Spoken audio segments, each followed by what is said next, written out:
What's up, everybody? CDouble in the house, and we are go. Just finishing up the last stuff here. I've invited as many people. I'm gonna do one more post, so give me a second. Got a lot to say. Summerslam was yesterday.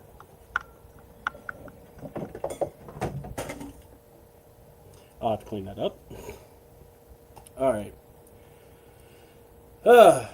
I'm pissed off. I know what else is new. Got a lot of stuff to talk about, and you know, Papa H is going to be a lot to talk about here.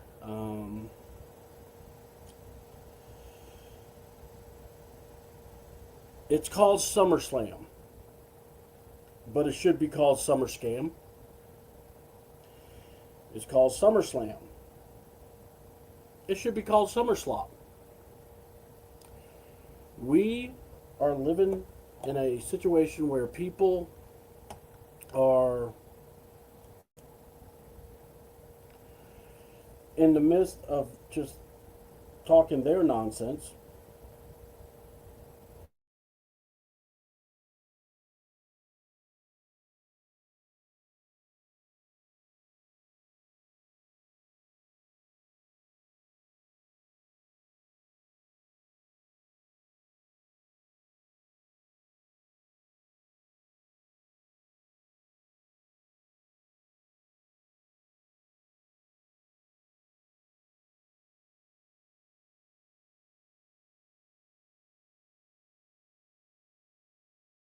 We're going to get into everything.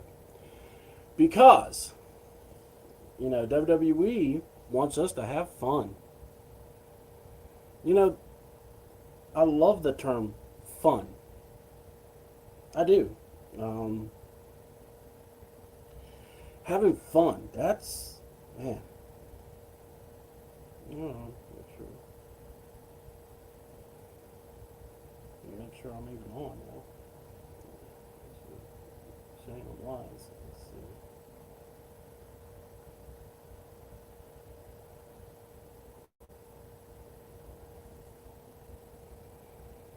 Give me a minute. Trying to get used to everything again.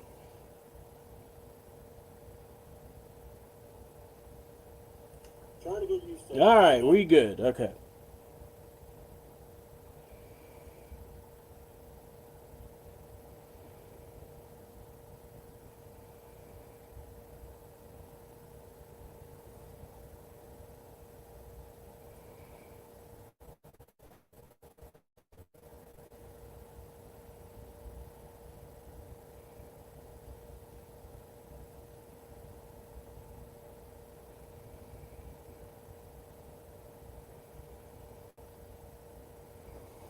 I'm making sure and trying to get everyone involved, so give me a second. I want to post this on Facebook. I know. I should have done this earlier, but, hey, it is what it is.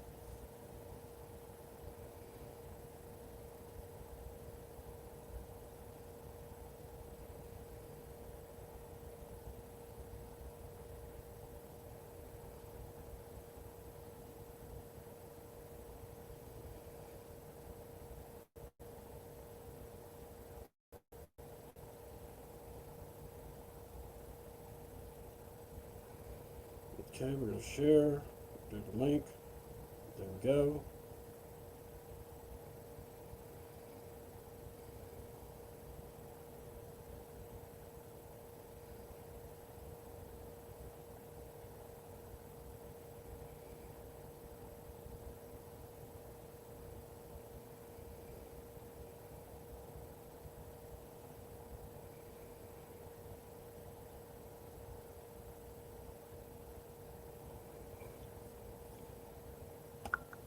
All right, here we go.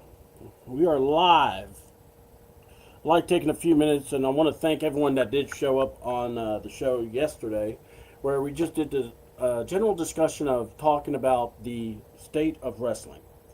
Um, Give Ladarius here a chance. I'm trying to find him on my phone. I'm on now. Whenever you're ready, just come on over. So, what I wanted to talk about was this notion. Triple H wants us to have fun. Fun Triple H. Papa H. That's his name from, it's Papa H slash doofus son-in-law. All right? I cannot stand Triple H. It's official. Um, this show, I got some quotes that I'll be reading from his awe-inspiring um, press conference, which is so funny. He's able to do a press conference when they just bought WWE Radio. Man, I wonder how thought-provoking that's going to be. How some hard questions are going to be asked. Yeah, don't hold your breath.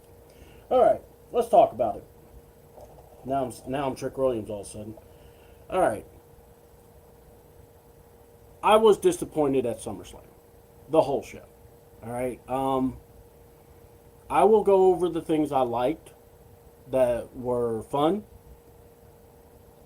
that made me enjoy it and forget about everything that we've had to deal with. Number one, Solo Sikoa and LA Knight. It's going to kind of tie into what Triple H said. Because, people are tired of the same faces. And, we'll talk about that later. But Solo Sikoa and Triple H, or Solo Sikoa and LA Knight, Solo Monster, if you listen to Jason Solomonster, he is really good.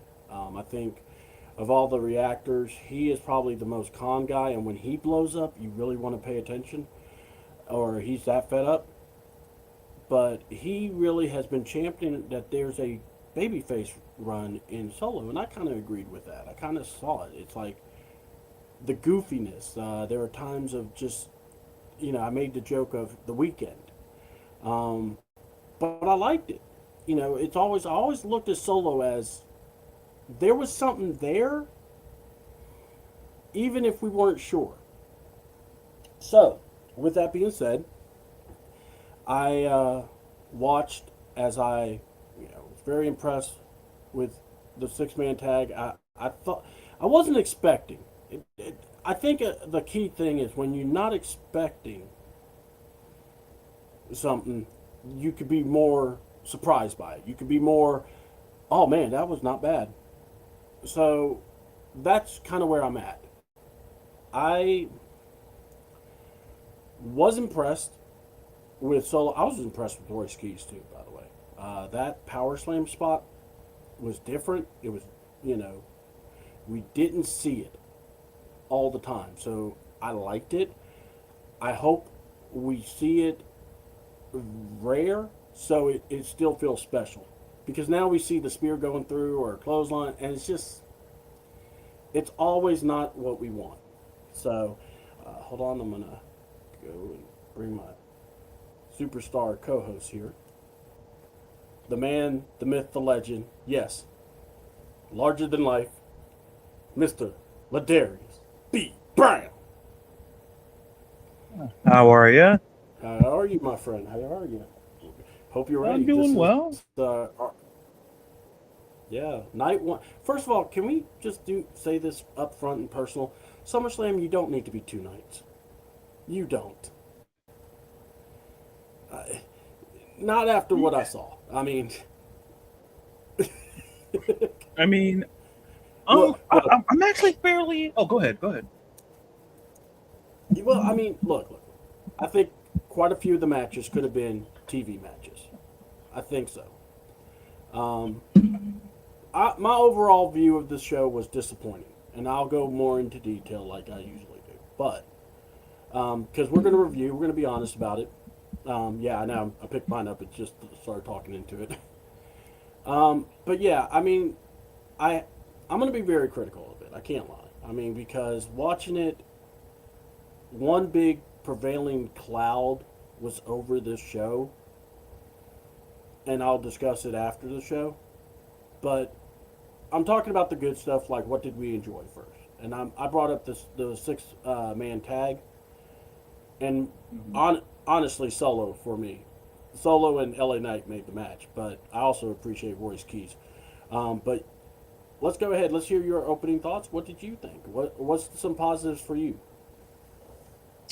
Um, I think the the major positive for me out of this is that I think we got I think we I, well, the Oba Brock match was kind of exactly what I expected, but what I enjoyed about it was like the humility from Brock, and it makes me fully believe that the baton is passed, and that's what was to be expected.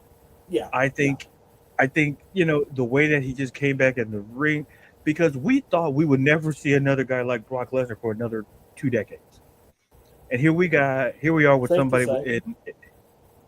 in Oba Femi, who he has the tools, and to use a cross sports analogy, to kind of use a baseball term, he's a 5 tool player. Is Yeah, Oba yeah, Femi. I think that he checks a lot of boxes, and I think you saw the baton getting passed. I enjoyed that. I also thoroughly enjoyed, excuse me. I also kind of thoroughly enjoyed, to the point, the 6-man tag match. I think the expectations I had is that I think this solo, is what should have been the solo post, when he had that mini run as United States champion, and then he kind of fell into a lull. Then, he formed the faction and not getting any traction. Faction, yep, I know we're going to rhyme today, but, yeah. I know, man. You but, got bars. Week it's gonna drop. and so I enjoyed that. And, yeah, and everything, and like I say, the Cody Punk match, it's it got interesting when Randy Orton came in, but to me, that was the sort of match I expected it to be. And quite frankly, I didn't care who was going to win. All things Yeah, considered, I get that. I I, I leaned Punk to retain, but I would have been like, oh no, Cody win.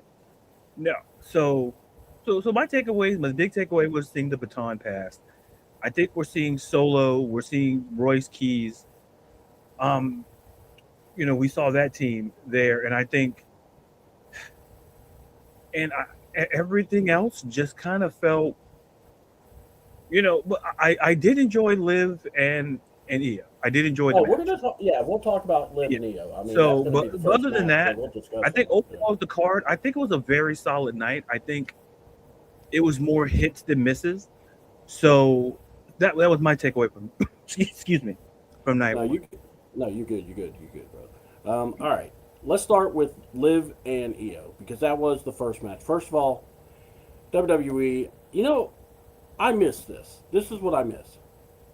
The show starts. We have a dang good banger to start the show off, showing what card the match is, and you go in and you're seeing the pyro, you're seeing the fans getting excited. Now we see guys working out. You got to have your obligatory coffee shot where everyone's bringing coffee to the arena. You got to have someone looking at their phone and then waving. Look. I don't mind certain times, but on a PLE, please, please, just give us a show. Give us a little bit of a spectacle. We don't need to keep replaying TV.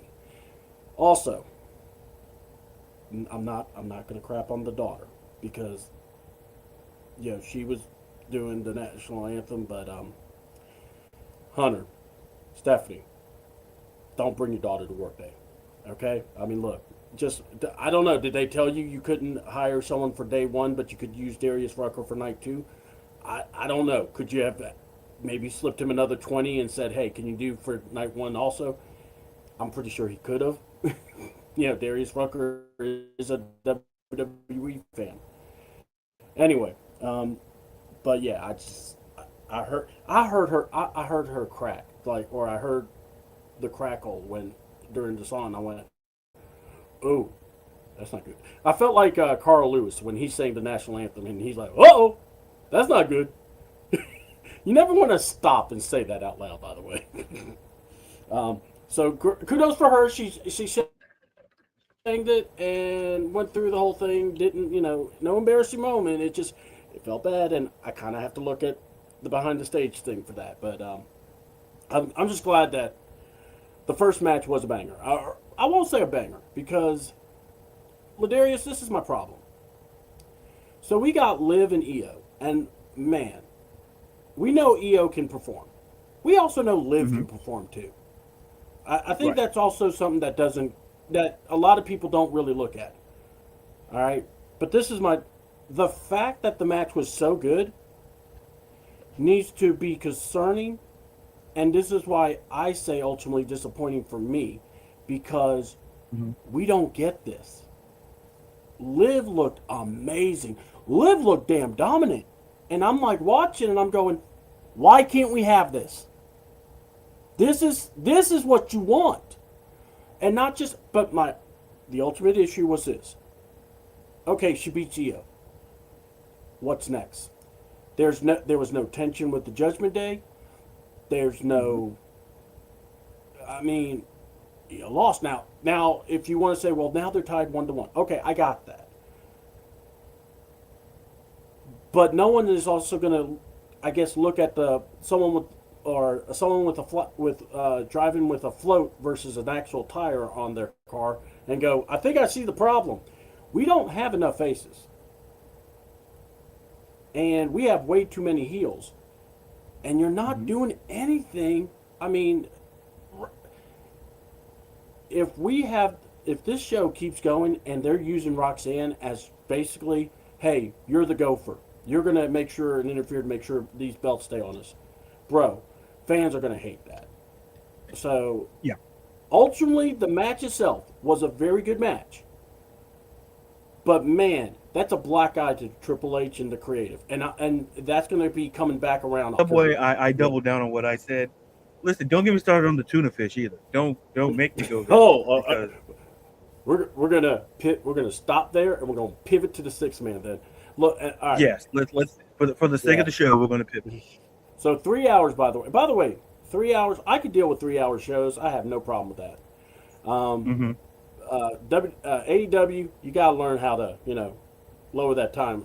I mean, my God, they Yeah. started an hour early and still almost went to midnight on their last show. That show was horrible. It's like the main thing you wanted to see. People were like, "Okay, I'm tired, dude. I'm tired, boss."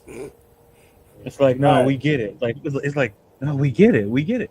And then we're like, oh, the match is gonna be over? No, no, it's not. No, it's not. Yeah, it's like, It felt like watching a mini series where like there needs to be breaks in between.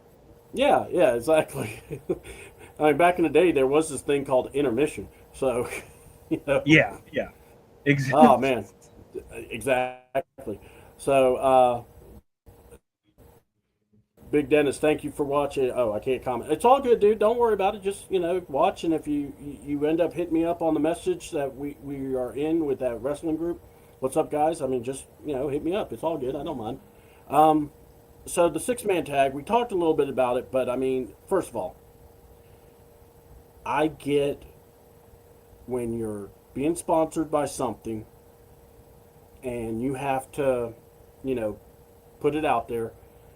But my Yeah, God, the entrance for the Usos. First of all, when I think Gears of War, the last thing I think of are the Usos and a exactly. Samoan werewolf with a freaking Gears of War badge on the head of it. I'm like,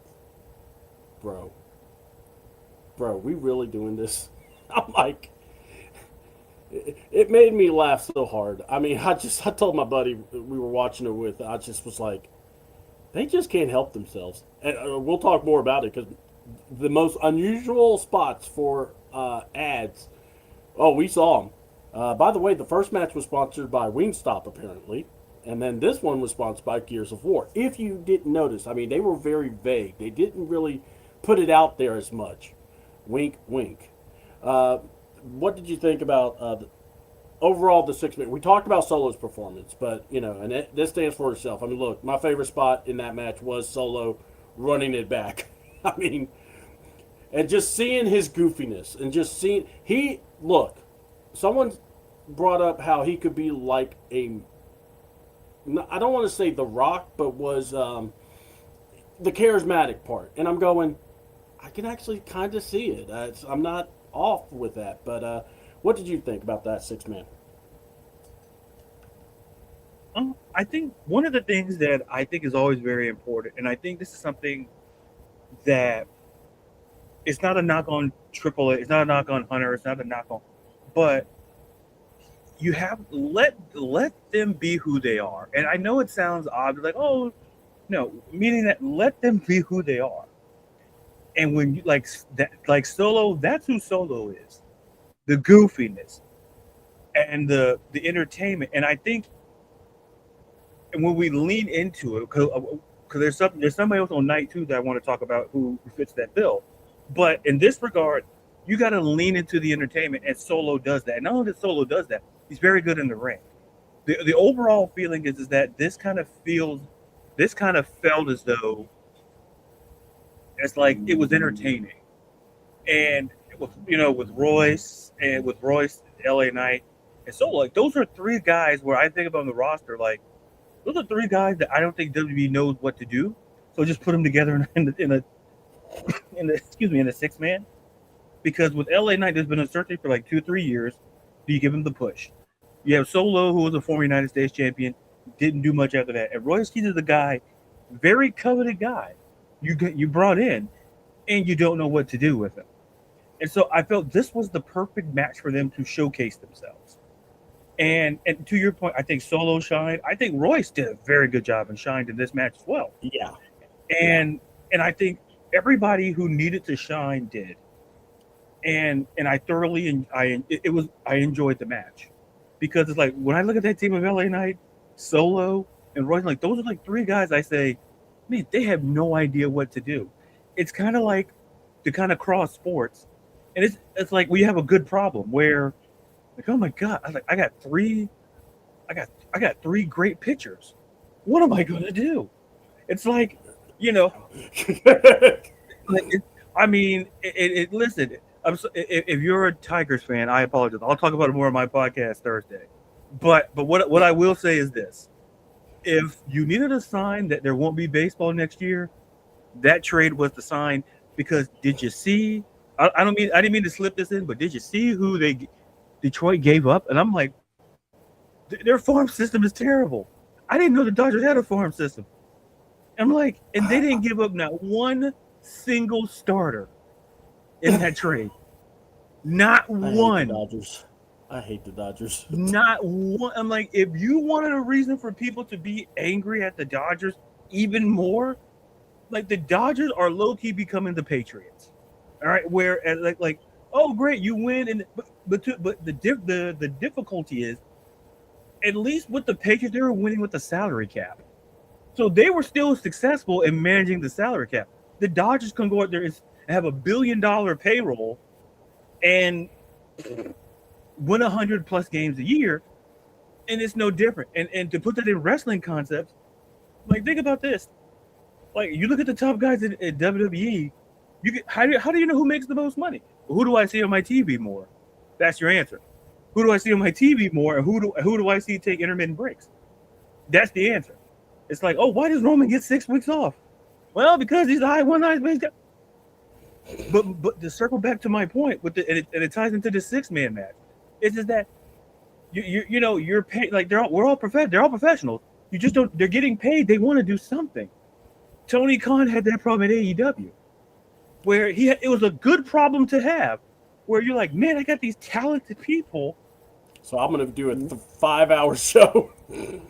So like I said, people like I don't justify, like the Titanic long show, but it's like he has to like listen. You see how loaded the roster is, like. Yes, he doesn't know. And I think.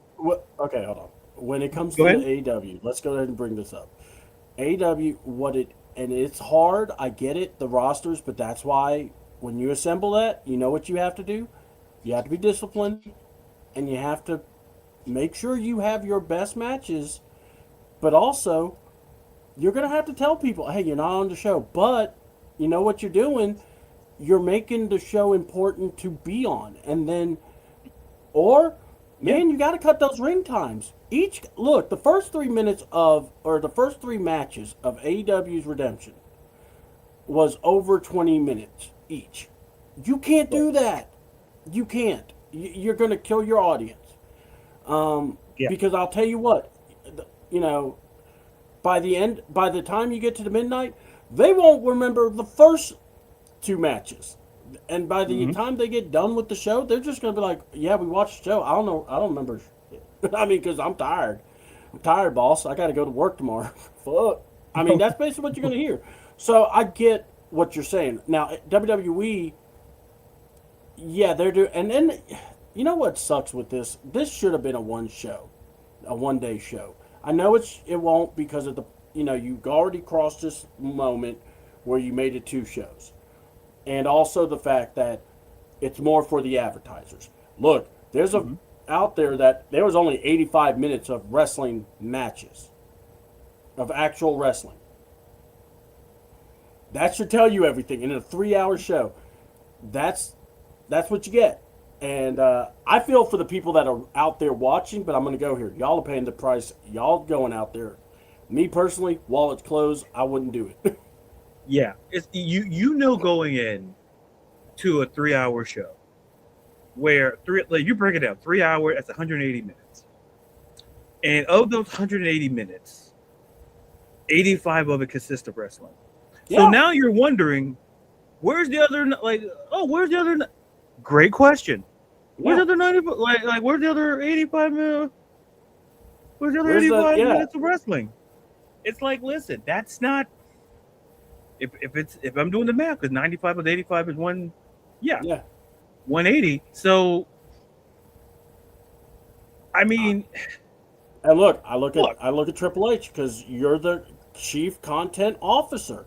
You right? know, Like you have to push back and be like, hey, you not say push back against TKO, but like, listen, we at least give them at least an hour and a half, yeah, at least exactly. 100 minutes of wrestling, because we understand you got to sell, we understand you got to do all of that.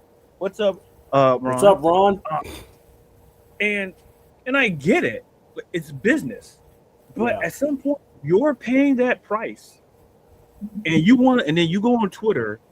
I'm not calling it X. We go on Twitter yeah, and you say, "Oh man, all we see is advertise." You paid. yeah, It's like you go to the movie theaters and you go watch the Odyssey or whatever movie. Oh man, this movie's long. Here's what you should factor in. Here's how I know how long a movie's going to be. I look at the title of the Odyssey. yep, That's if you read the Odyssey or in school, if you know what the Odyssey is, you're not. That's not an hour and a half movie. Don't even no, think about thinking. That's not It's not Harold and Kumar Go to White Castle. Okay, so that don't think classic. about. And then secondly, I look at the director, Christopher Nolan, who also directed Oppenheimer. Do you know how fucking long Oppenheimer was? We don't talk about I Oppenheimer. mean, listen, I'm not knocking the film, but understand who if it's like, here's the thing. If it's a Christopher Nolan film or a James Cameron film, I'm prepared to be there for at least 2.5 hours minimum. Okay, And I yeah. won't be upset. And I say Look, this is the point. Yeah. And it's the same thing for W. If you go into these events, be prepared to not see but maybe an hour and a half worth of wrestling. So you exactly. can't complain. Like, it's the same thing you go to the movies. Like, if you look at the factors, look at what they did to WrestleMania. What makes you think that format's going to change?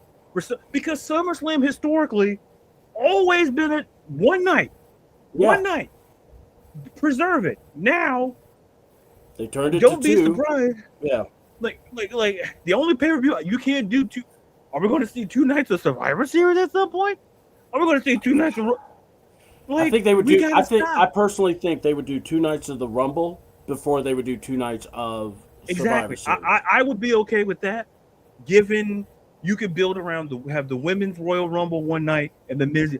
I would completely be okay with that, and you can build matches, however you I want to do it. I would do it where you could also highlight, like, you could still have your matches, And then if let's say the women's match, try not to have a women's title match at the Rumble for the women's Rumble because have Right. literally every woman that can have an opportunity to be in that Rumble match. And then the There next you go. night you have like and I'm just saying the name, but you have Liv defend against Professor X, and Yeah. those two can go at it for the title because Hmm. we don't know who faces are anymore. So Hmm. yeah, so the 6-man tag match. I want to go back. Amazing spot. And yeah, I agree with Dennis. He's messaging. He wrote that 2 nights of Survivor Series wouldn't be bad. It wouldn't, but I'm gonna say this. I think because of the cost of the cage, the cost of having 2 rings, Exactly. and I could see them not doing it because also here's the other thing. It's close to the holidays, and I don't know with WWE. You may be right because look, it wouldn't surprise. I know someone has said the big make before, but because of the sales of the tickets, I think they would have to pull back. I think they would have to go, okay, we may not want to pull this all the time. Hey, maybe you should have that meeting. But anyway, um, we know Tone Death Triple H. I'm sorry, Triple H is gonna, Papa H. Will ask us, did we have fun? Well, the next match, I will tell you. My God, I had a fun time watching because, and I'm not just saying that because of Papa H, but man, Gunther and Nick Aldis. Yeah.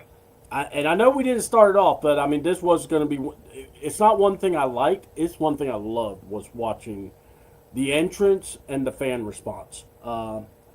But go ahead. I want to hear your thoughts first. Gunther and Nick.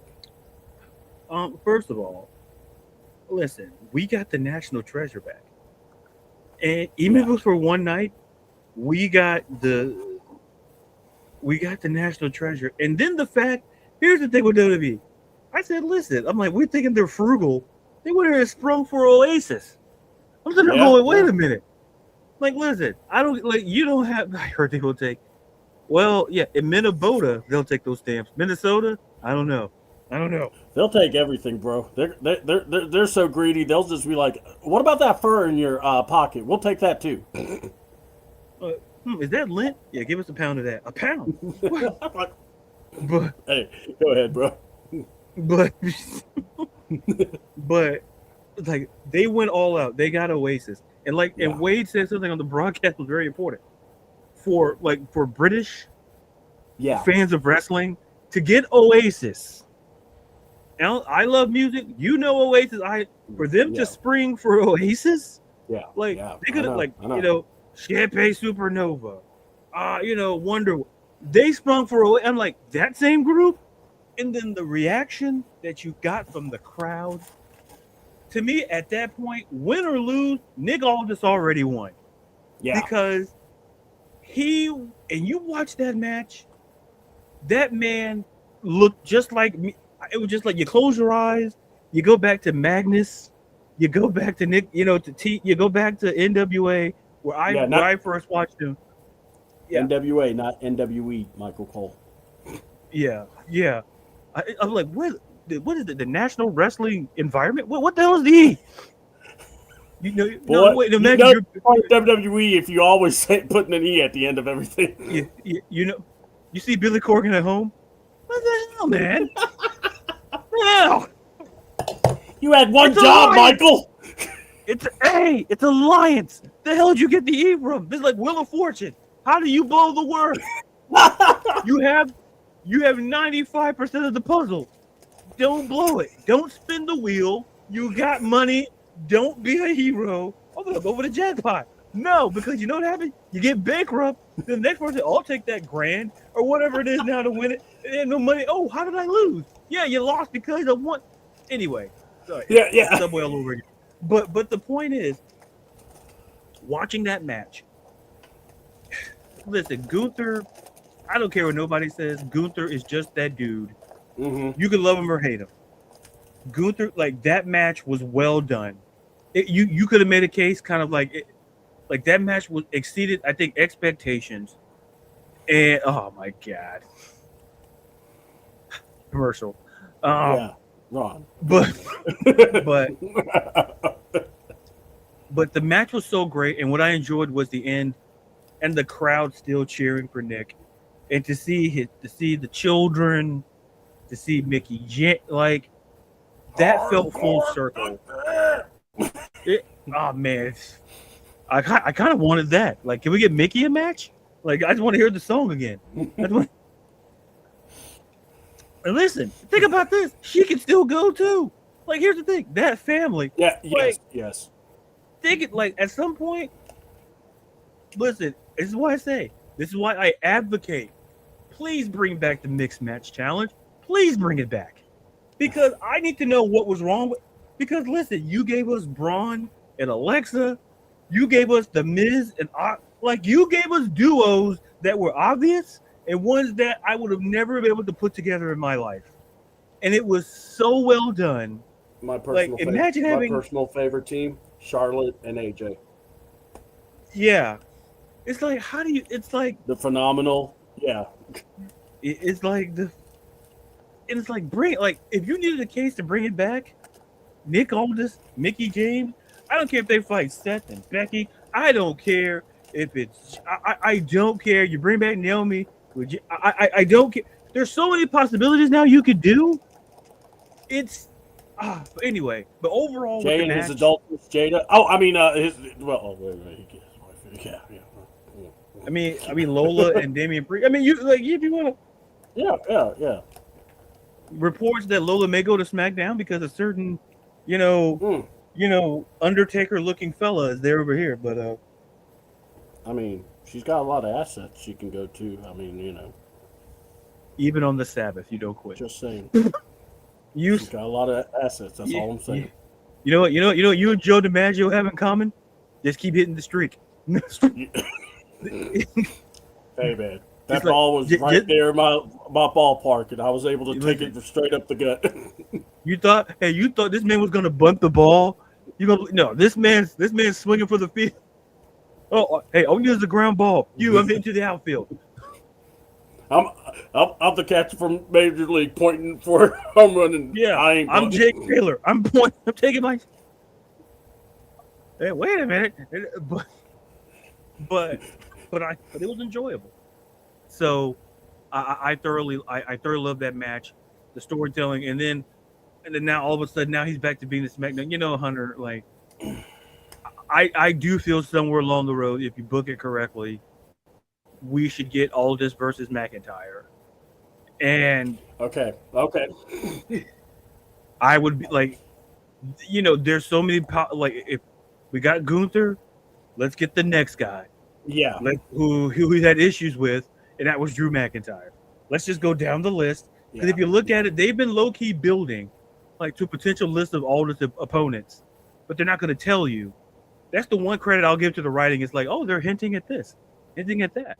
And I'm like, the Drew McIntyre thing I thought could happen before, but I'm good. But like I say, I enjoyed it. Drew McIntyre, I will say this, Drew McIntyre chose to do the movie. So, I mean, it's nothing wrong. It's just, Yeah, and then you had Gunther, the ultimate fix-it guy. Yeah, it's Highlander, and you got to improve. Okay.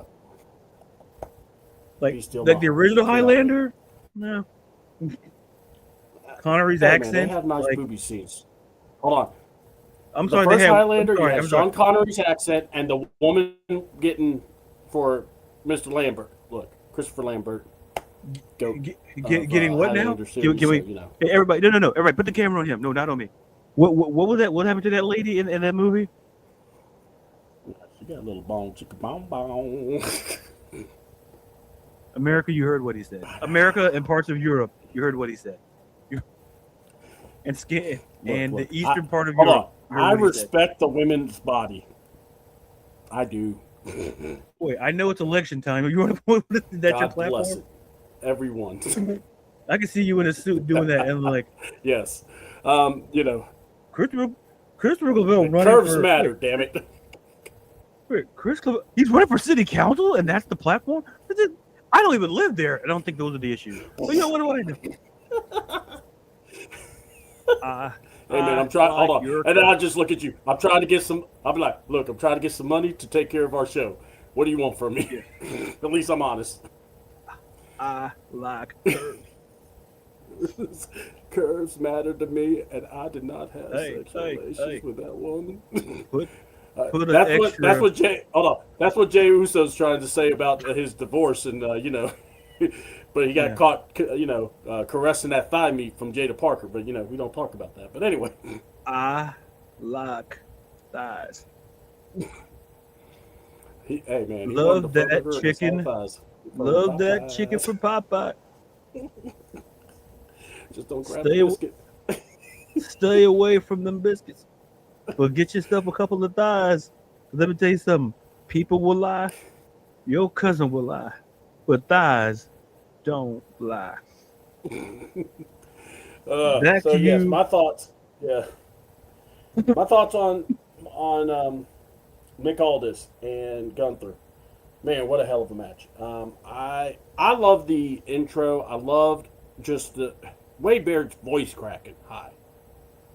Yeah. That told me everything about the closeness he had with Nick. So, I don't mind that being exposed. I don't mind that element because that should tell you what this guy matter. This guy does matter. This isn't some Hmm. look. And by the way, Nick Aldis is only 39. He's not old. This man can actually wrestle. When they were saying you still got it, I'm like, he ain't lost it. Yeah. the You can't company lost. just Yeah. Yeah. this company just had this man sit and be a GM when he could be damn near in the fight with everyone, having damn good matches, but they Yeah. want him to be a GM. That that is a problem. But here's what I will say.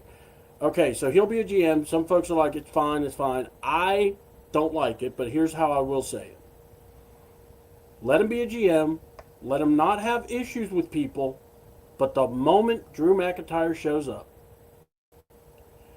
Drew McIntyre is raising hell, and he's doing everything he can to get Nick fired. He gets Nick fired, or Nick crosses the line. Then you fire Nick, and then the new GM comes in. Is like, well, one of my first acts Drew, I wanted to sign an opponent for you, and then you play Oasis, and Nick attacks Drew, and we kick off a feud. That I could do with. I don't want him feuding with everybody. I don't want a feud with Sami Zayn. I don't want a feud with I want Right. it to be like you said. Let's make it matter. And the way I feel, whatever next feud it is, you need to make it where the person that's having a feud causes him to lose his job or causes. Don't do this crap where he gets to relinquish because then it's almost like money in the bank. Okay, I can relinquish whenever I want. Right. You know, you Yeah. know, Defeats the purpose of winning it.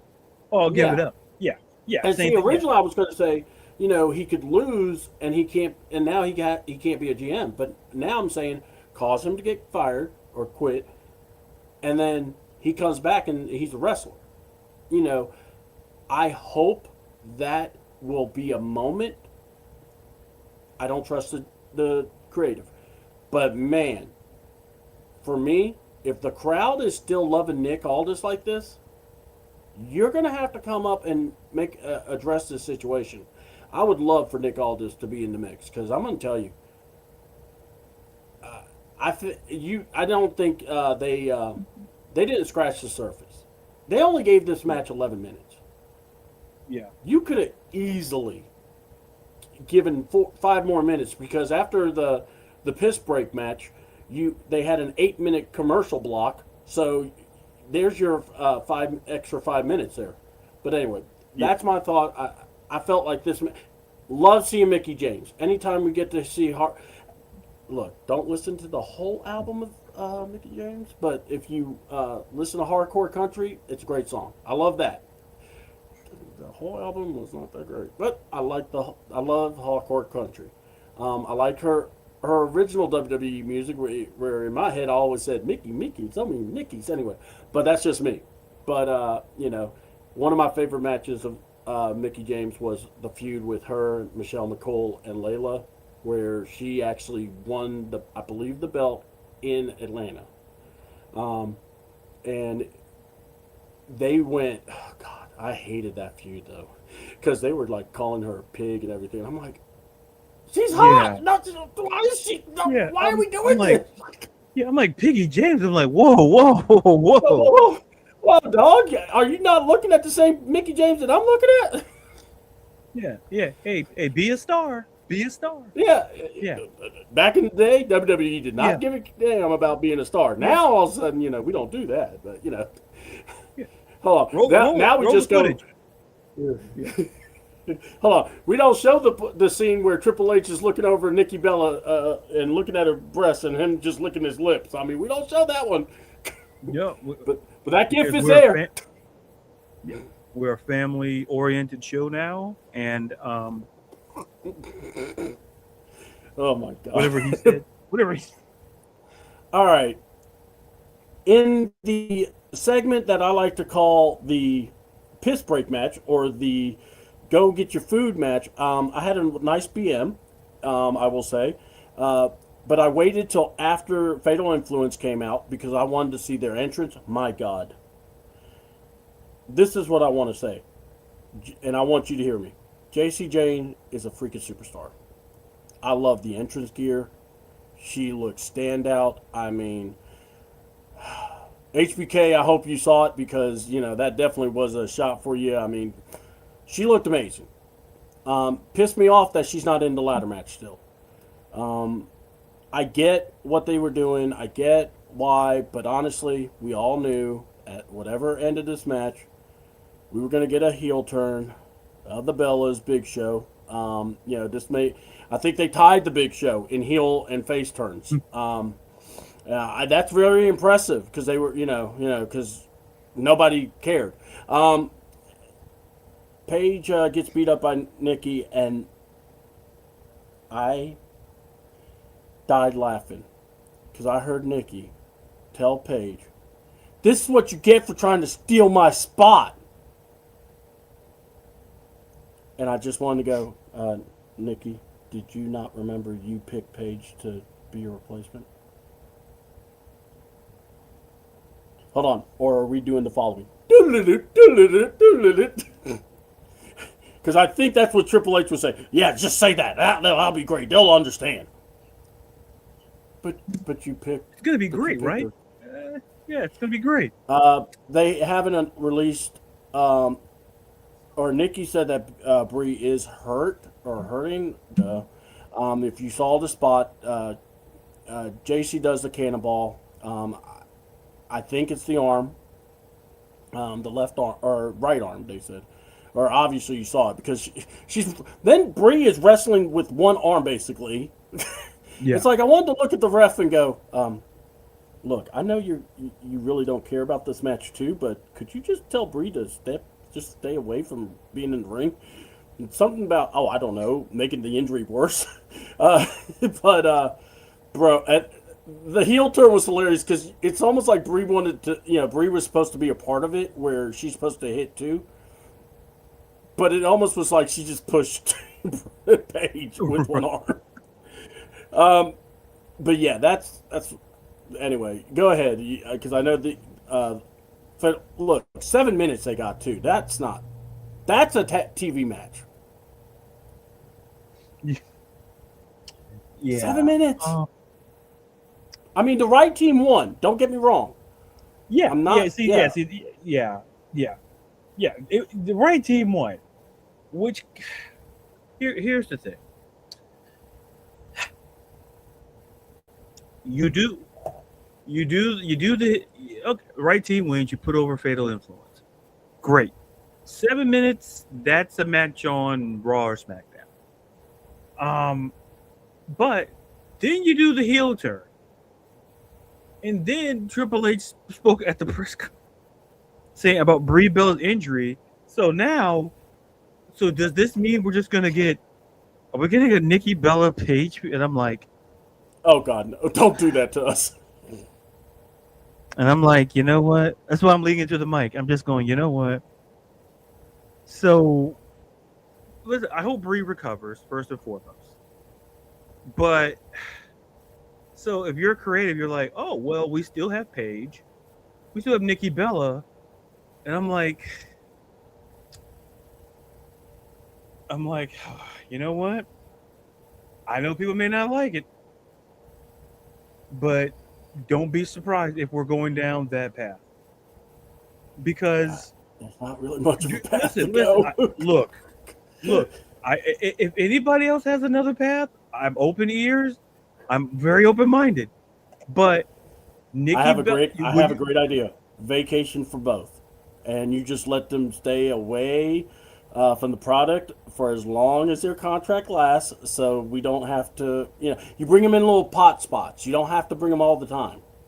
sure, because here's the thing: you could have booked it as a healthy. If Brie Bella was healthy, you could have booked, and then Paige brings back, say, a Mickey James or somebody, and we're like, oh, we got yeah.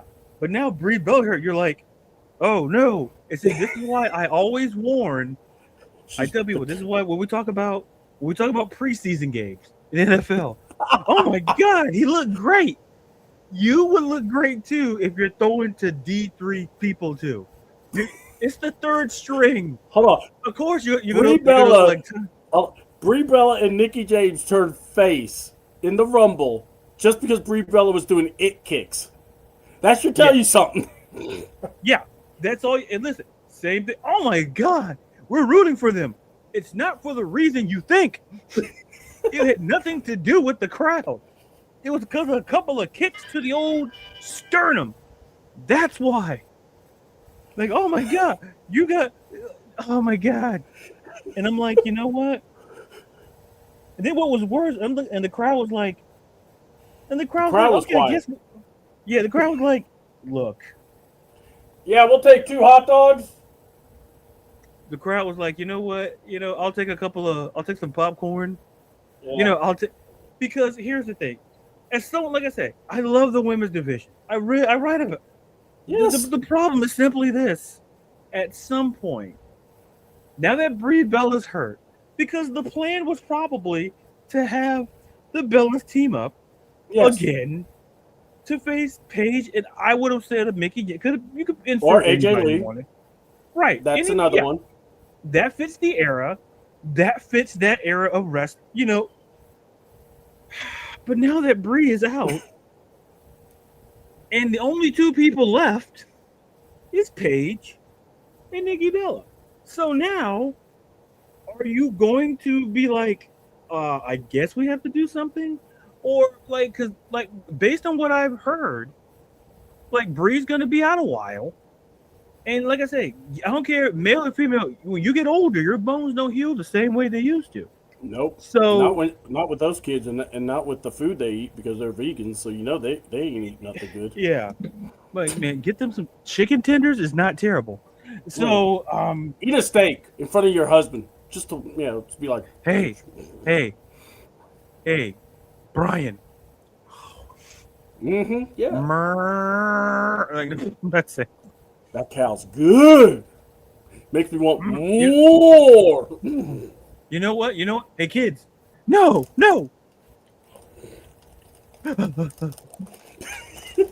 That's what you bring back Total Divas. That has to be one of the scenes in it, or don't bring it back at all. The real heel turn is the vegan back to the old meat. That's what you gotta do. Oh yeah. Oh, let's have a grass-way smoothie. Wait, what is that? Oh, this milkshake. A hospital, ambulance was called over to the residence of Brian Dangle. He tried to get the plastic bag. And to the home of, oh my God! But that's the real heel turn we need to see. Yeah. But all in all, just to put a button on this, simply put, I think now any momentum that could have potentially had with this feud is if you could, like I said, the right team won. And like I say, when we talk about female factions, like I mentioned yesterday's show, Fatal Influence And only person that's next, JC Jane gets some gold. Would not be shocked. Should have been in the ladder match. Different conversation for another day. But I can see somewhere you put her in the United States Championship picture. Wouldn't be upset at that because at this point, I think with Tiffany Stratton, as great as a champ, she won it before. Like we don't. That could be something to explore, because now when we talked about, and you mentioned this very well yesterday, and I am harping on what you talked about. When you have the stars out, like whether it's Rhea, Bianca, elevate. Yeah. Because listen, just like a star player on your team gets hurt, it's the next person up. You have to boost the next person up to keep the show going, to keep the division going. Because listen, that's why when we talk about like the quarterback, the most important position in football, the most important in the women's division, the two top most important people aren't there. Bianca's not there. Rhea's not there. Becky Lynch is not there. And then you start going down the list of people who aren't there. Elevate Fatal Influence. Bring in Jordan Grace. What the hell are you doing with Julia? That made no sense. Start elevating these people you brought from NXT. Because they did it before. Give them a shot. Because you called them up. Look how the way you booked Julia and the way that you booked Stephanie Vaquer, you booked them kind of similar, but the difference is, and it's no fault of Stephanie Vaquer got that boom. Julia got the hint when she should have been in the title picture, and this is where I think they messed up. And I'm not trying to be heavily critical here, but no, be it. When Julia lost the United States Championship, and you heard me say this on this show many times. Yeah. What you should have did, you should have had Jade go for the U.S. title, then had Julia have a run at the world, because she's been there, and respectfully, she had more experience than Jade Cargill. Respectfully. Yeah. So that to me, and now you have Julia. If somebody told you that Julia got beat in 5, she was treated like a jobber. Yeah, 2 minutes. Let's just when we're talking about when people want to throw around the word jobber and all these wrestling jargon words. No, she was treated like a jobber. That's like when Ova faced like those two dudes from Schenectady. You didn't know who they were and beat the bejesus out of them. Those jobbers. The point is, you have no Bianca. You have no Rhea for the time being. Becky Lynch, she's out doing movies and television. So elevate what you have. You have great talent. My question is, the way your book, especially on SmackDown side, it's you got to get that right. You have Lash. You have Nia. If you weren't, now you look at this slab, which we'll talk about. I don't want to put the cart before the horse. But the point is that I'm talking about in this particular moment, in this division with Fatal Influence, push the hell out of them. Push the hell out of JC Jane. Because there's a reason why she was a multiple-time NXT Women's Champion. Think about the history of that brand. I tell you, think about the women who were multiple-time NXT Women's Champions. Yeah. The list ain't long. No. I mean... Go ahead. No, I was just going to say, you know how... So Ricky Saints comes in. No vignettes, no nothing. And it's like, now he's already on the main event. Now, right. Blake Monroe, we were getting vignettes all the time. We were getting like a slow cook, okay? The diary, the, pestering, but yet, kind of forewarning. All right? Right. Then she shows up in the UK to take out Julia. And then she's always backstage taking people out. Why couldn't we put her in the match? Instead of Lash, why not Blake? If you want to heal, she would have been the best, and she would have won. She should have won. She should win if she's Because why? That's the nature. That's the way she is. She wants to steal the spotlight. That would be perfect. I would even put her in as a 6th person. But that's me. But I'm looking at her and I'm going, why are we still just keeping her in the backstage? Julia, why are we not doing anything? Yeah. Why is Tiffany Stratton? Why does she have to be in this match? Give her a standalone match for the U.S. title, where she defends her championship. And Yeah. I'm going to say something that I know a lot of people probably don't want to hear, but I will say it. Tiffany Stratton has not been the same since she fought Jade at Saturday Night Main Event or SummerSlam last year. She has been You, nothing but a downhill. She, you know, sorry. yeah. You know what? I'll do you one better than that. She Mm-hmm. hasn't been the same since she fought Charlotte Flair at WrestleMania. I'll do you Okay. one. I, you know what? I'll do Yeah, you one yeah. better because you're No, right. you're right. You're right. I'll give you credit. That Jay, it was just that slow decline. I don't think she was ashamed because that match, respectfully, was not good. The Jade match, I believe, exposed her. I thought Right. she Exactly. survived. She survived the Charlotte She match. survived. She survived the Charlotte match, but to your point, that Jade match, that was supposed to be the get back, the redemption match, and it flatlined. And I love Tiffany Stratton. Listen, I'm wearing Tiffy time for God. I'm I wearing the know. I shirt. know. I know. So and I like her. I like this woman. I have probably more women's wrestling shirts than I do men's. Which we'll talk about that a problem that later. Mind your business. Now, but the point is I'm that working on it. what I'm working on it. I got a lot of Rhea shirts lately. yeah. Got a lot of Listen, Rhea's. I got a lot of Vacour. yeah, exactly. I got more. I got a couple of Becky Lynch shirts. I think that's the one I have the most of. And I saw a shirt she was wearing that I need to get to. But anyway, stop talking about my habits. My wallet's like you need to stop talking about it. So the I point understand. is, So, yes. my wallet said, "Get your ass talking about this." So I will. My point is this: when you look at the totality, the way that putting in Tiffany Stratton in this ladder match made just as much sense as Liz Morgan being in that Queen of the Ring tournament. No, excuse me, being in the tournament in the first place it made just as much sense. Tiffany Stratton she's a champion. What so that made no sense. It made just as much sense as Liv Morgan participating in the tournament. It simply didn't make sense. When that spot could have went to JCJ. If we're like how we keep talking about, when people were down, you don't have Bianca, you don't have Rhea. Listen, that's like losing your two best. You want to talk about QB1s? Those were your QB1s, and now you have to figure out how are we going to navigate. And listen, you have JCJ. You have an opportunity tonight to do that too. But once again, we'll get there when we get there because there's two ways you could go there too. But going back to the Julia thing, with the all-time straightest face, the way she was built in NXT. Yep. Oh, great. She was U.S. champion. That's great. But you're telling me that you would rather go with Jade, which is not a knock, because Jade should have been U.S. champion before she became world champion. Yeah. Yeah. Julia was on that path, but all of a sudden we just left Julia here when Julia should have been elevated. And this is the problem.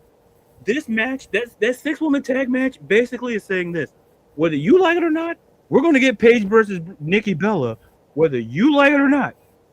Yeah. Because here's the problem. When we talk about feuds, and we talked about this yesterday with feuds on the women's side, non-title feuds, you had Asuka and Io Sky, but then wait a minute, there was a third person. Wait a minute, and you did what? Oh, she's back in. So she's not. So nobody told. You're doing the same thing, except this time, instead of someone being cut, Brie Bella's hurt. So now we're gonna get stuck with, and it's no fault of Paige, it's no fault of the people involved. But here's the thing: whether we like it or not, listen, people ain't gonna like what I gotta say. But elevate Bayley. You need to put Bayley more involved in this. You need the 4 horsewomen to be involved. Why do you think they have Charlotte versus Jade? Because that's the break glass in case of emergency. Because respectfully, like I said, Rhea and no Bianca, you got to start leaning on the people that got you. You know, the four who set the standard in the women's division for a decade and a half almost. You start leaning on them. Get like when Bailey was feuding with Lyra, that was the best thing that could ever happen to Lyra. There was some kind of hits and misses, sure, Mm-hmm. but even when I kept trying to tell people about Becky Lynch, oh Becky Lynch ain't gonna be a champion for 30 to 60 days because you bums. She's there to elevate the person on the other side of the feud. She elevated Liv Morgan. She went down to NXT to elevate Tiffany Stratton. Yeah, she worked with the women in she wrestled the women in NXT, and that speaks a lot of volumes. I mean, it does. Exactly. And Bailey, we've said everything we can about Bailey, Yeah. and I hope to And I'm God, like, I hope to yeah, God we get Bailey to stay. That's my thing. yeah. Like at this point in the career, all I want, if you want to bring it full circle, America, whatever, and people ain't gonna like it when I say it, whatever, because you didn't listen to what Mercedes Moné said. She said at some point she wanted to come back. You have to Mm-hmm. leave to go do your thing. Listen, it's just like in life. Sometimes you have to leave something that maybe you love to go explore. She went to New Japan, Stardom. She's at AEW.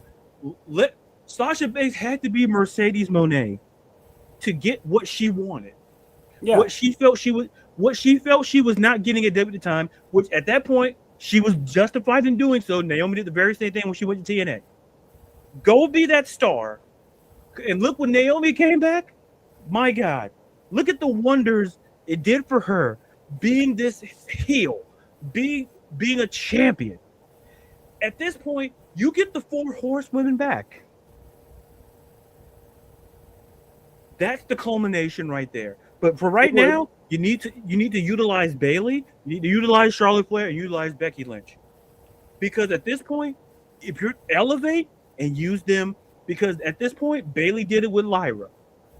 Bailey has done that her whole career.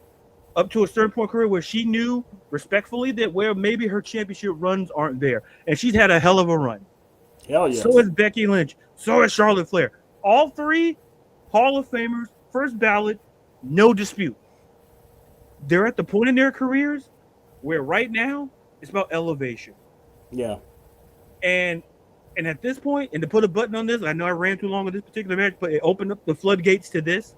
No, I got you. It's good. You use Fatal Influence. You want to talk about a future star? Fatal Influence. You need more female factions, as I talked about, as what Bailey did to Damage Control. The same thing could be for Fatal Influence. Start building it up. Fallon Henley.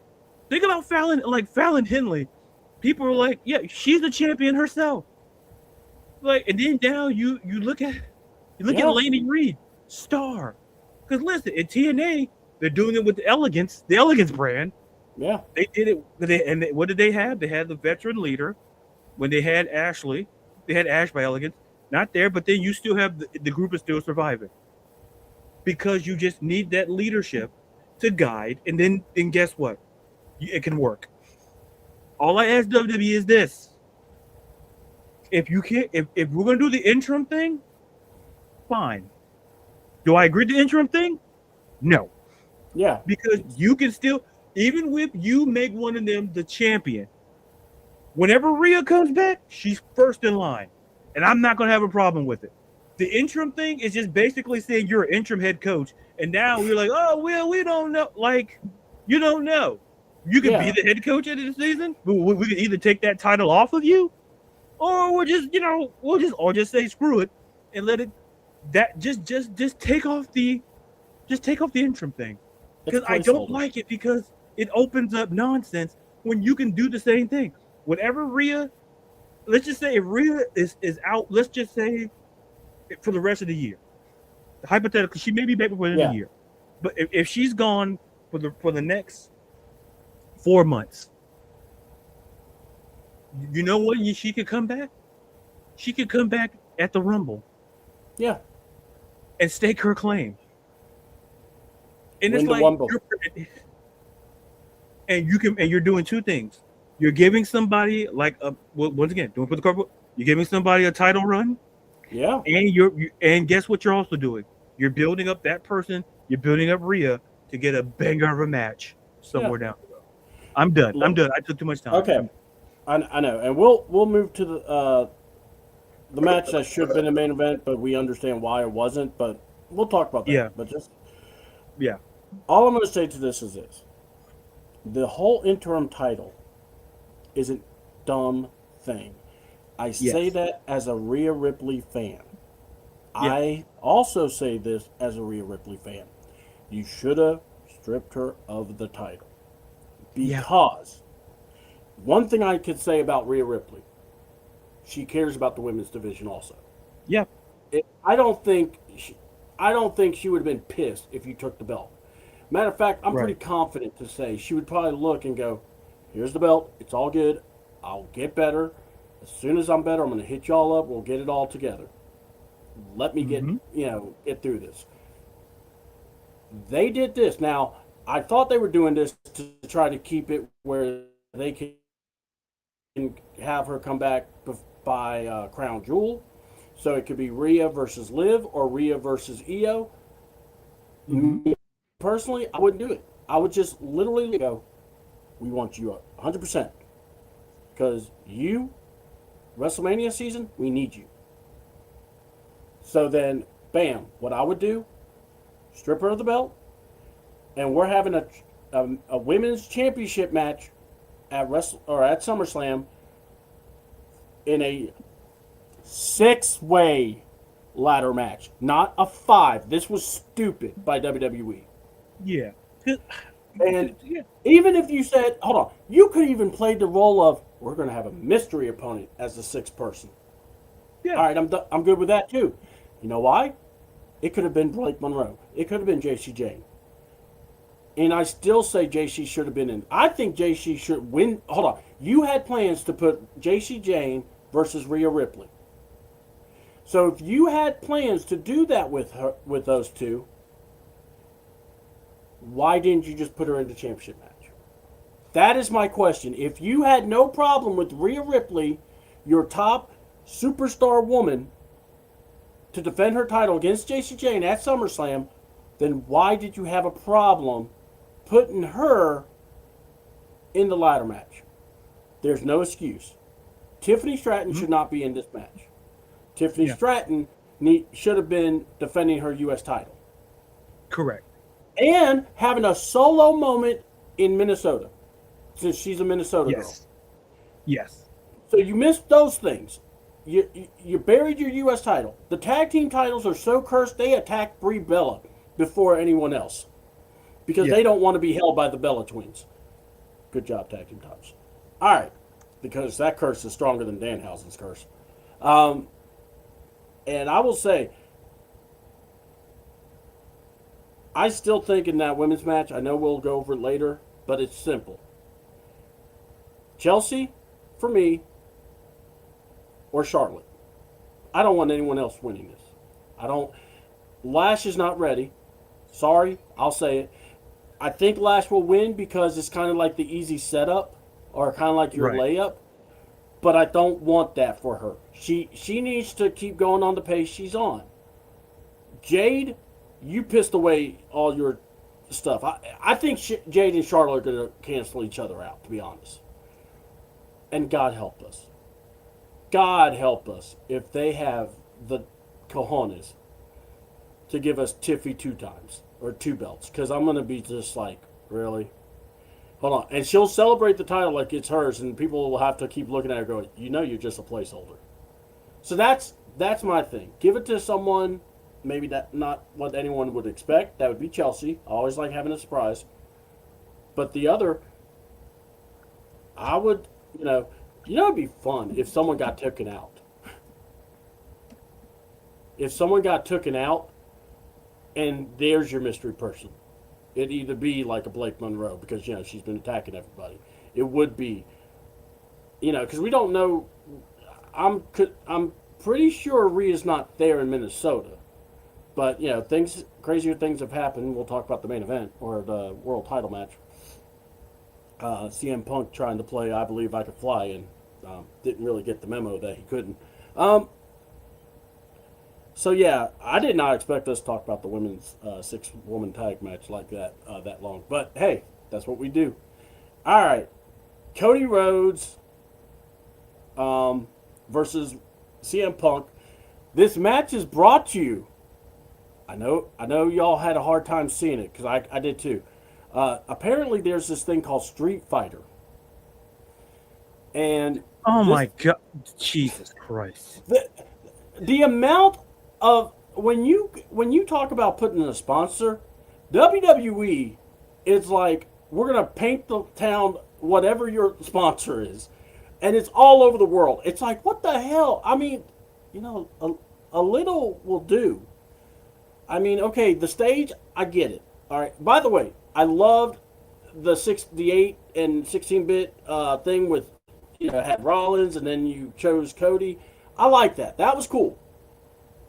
Bro, the Guile mask. And look, I'm not going to make fun of the person that made it because that guy is a damn awesome creator. It looked like a goddamn Reese's peanut butter cup on top of the skeleton head. Like, how the small Reese's Pieces cups that you would get in the store and you open it up? Yeah. It looks like someone just put one of those bad boys right on top of that skeleton head. I'm like, what the hell?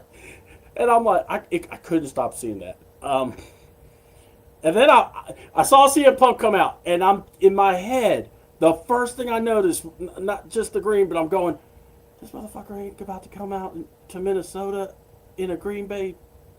He's not wearing Green Bay colors, is he? And then, I remembered the North Stars, but I was just like going, are these people going to recognize that? Because I'm not giving the benefit of the doubt. I'm like, you know where you are. Like, I'm like, are we really? And then I'm like, okay, the North Stars, but I'm like, you could have did it. You could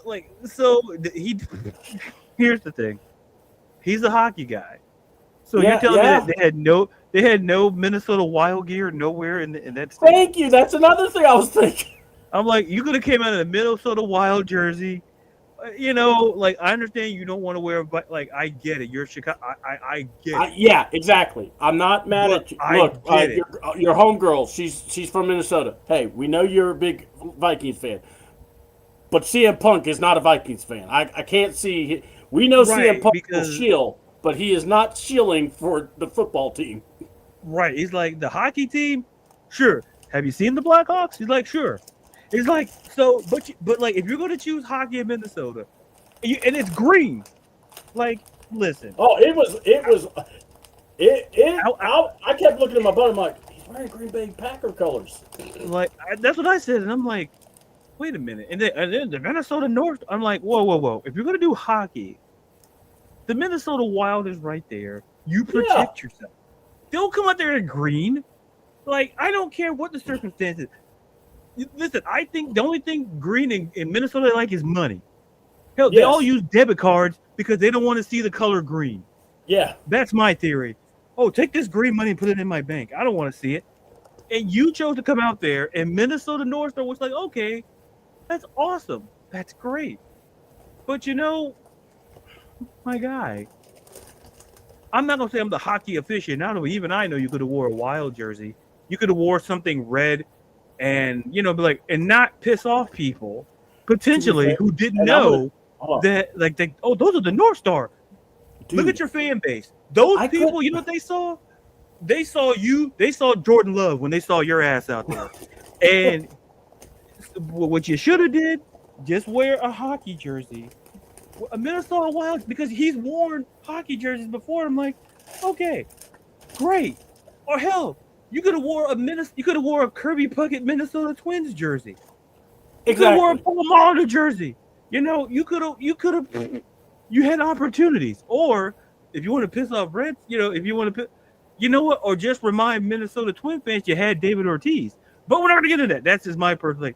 Hey, did you guys trade him? Yeah. Oh, yeah. That's heel stuff. But the point is that like when I saw the green, I'm like, I swear to God, this better be hockey. If he's out there talking about, because ain't no way on God's green earth. I know the Minnesota Wild colors, they ain't no green in it. So we get a helmet, we get a Street Fighter helmet, and we get like, listen. You want to talk about L entrances? The match may have been great, but the entrances, no. Because who the hell? Come on, that helmet. Like, I don't want to disrespect the person who did it, but I'm like, listen, we got to tell Cody. Listen, Cody, we know you got money. We get it. Okay, we get it. You come out here in these helmets, the skull helmet, and you come out with this skull. Like, you got to chill. Okay, you're telling me, is it gonna kill you to mess up your hair? Just put a guile wig on? Is it gonna kill you? Because that whole mask thing, and you can see through that. Oh my God! Oh, the weight of my head. Yeah, because you're wearing that. You see how you took it off rather quickly. You're not wearing. It's buddy. Oh yeah, we're outside of the. I don't care, buddy. Look. Great match. Give him the pass on wear the mask, because if he wore the wig, that would have been the meme of all memes. You know what? Hey, do I want to be a meme, or do we want a guy wearing a hot ass mask in Minnesota? Your call. Your call. And by the way, hold on. You bring this up. Now you brought this up. Now it's in my head. Hey, CM Punk, why you got to wear a coat? What is going on, man? A lot of people's like, they were wearing jackets or it's SummerSlam. It's not Winter Brawl. It's SummerSlam. The hell are we? It's not Fall Brawl. It's not Winter Slam. It's not Winter Freeze. It's SummerSlam. I don't get it. Look. And by the way, look. The arena, let's talk about that real quick. The arena was amazing. I loved seeing, they did a good job putting it there and everything, okay? Yes. Good job, all right? I'm not going to crap. If you didn't want to pay the money to see it, I understand. I'm not even going to be upset. But here's my thing. Minnesota, people didn't know this, Ladarius, but we did because we're football fans. That stadium has a clear roof. It's a transition roof.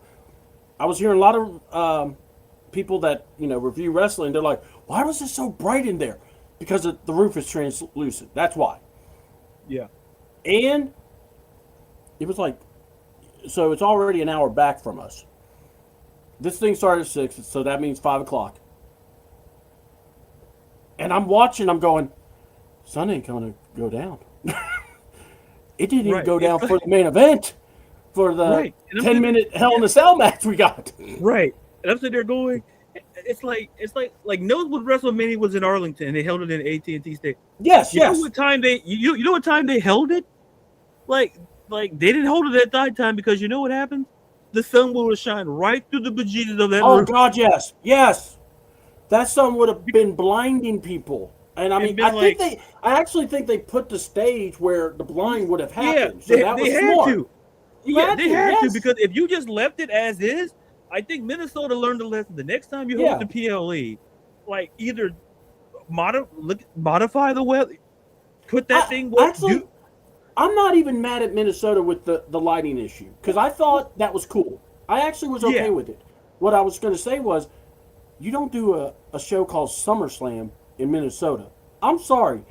Can we just go back to maybe using our brains by just going, hey, let's go to the beach. Let's go to Florida. Let's go to California. Let's do what WCW did. Let's have bash at the beach. Let's go. And you can do it better. You're WWE, for Christ's sakes. It shouldn't be that hard. Well, listen. Some people make math. Some people make 1 + 1 harder than what it is. Exactly. Because here's the thing. But fun fact. But listen. America, the Super Bowl was once held in Minnesota.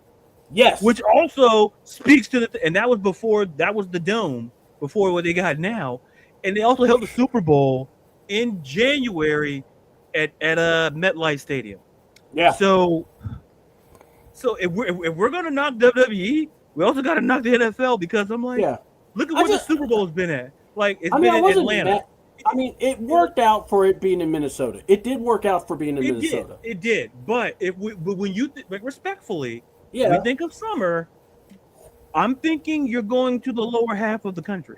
I'm thinking Mm-hmm. you're going because like you could have did it in Florida, like you could have did it south, Yeah. or like because like no disrespect, because the only reason why it was held in Minnesota, and that's why Minnesota is going to probably get more action, is because of the dome. Yeah. That's it.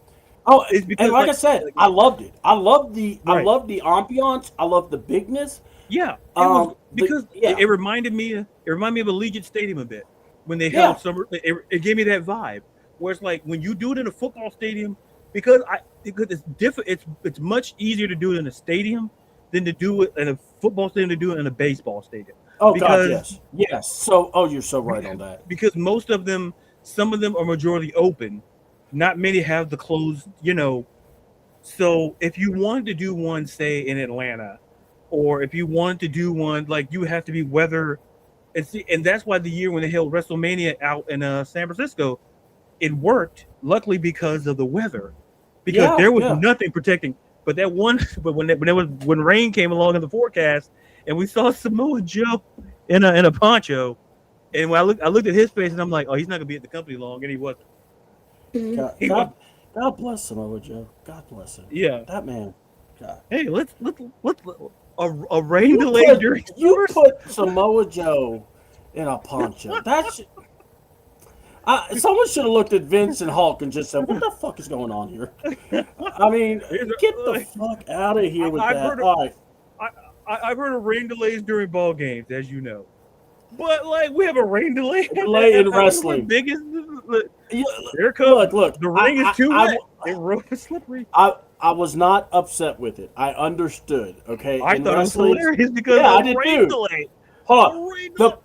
It's like it's a rain delay in WrestleMania, and then of all things, you decide to make of all the gifts Samoa Joe, poncho, and you're like, Bro, yeah, it's just rain. It's gonna move fast from us, and Joe's in the poncho, and I'm like, right. He's like, that man said, "Bet up, you got me."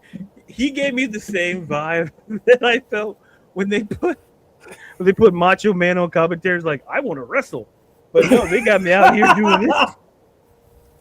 Remember when they tried to put HBK and they tried to put Savage on the microphone, like, and I'm like, at least like Nick you're Aldis, telling me, like, yeah, at least Nick Aldis is not gonna have to be in a poncho. That's all I ask. Hey, listen, we can't speak too soon. We can't speak. All right, guys, I'm standing outside of the arena. First of all, could the poncho fit? Listen, yeah, you gotta have, yeah.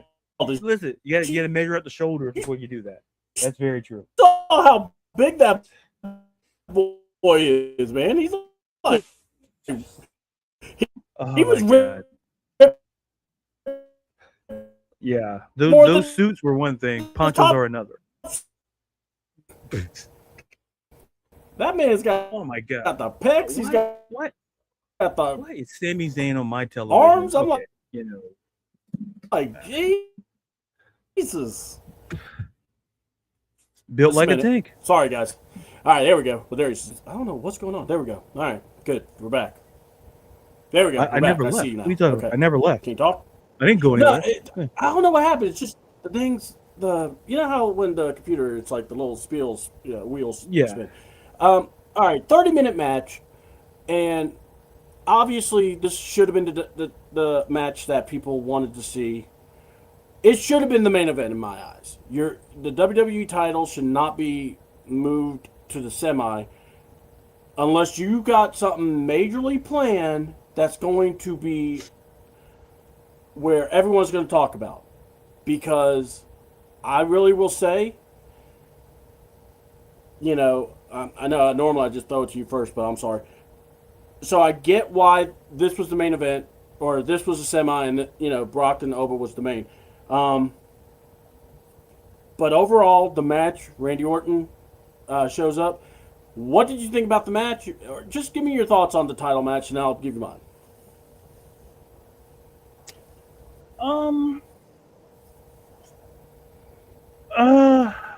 look, I think I said what I said yesterday about like I didn't have any real interest in. Yeah. Okay. Yeah.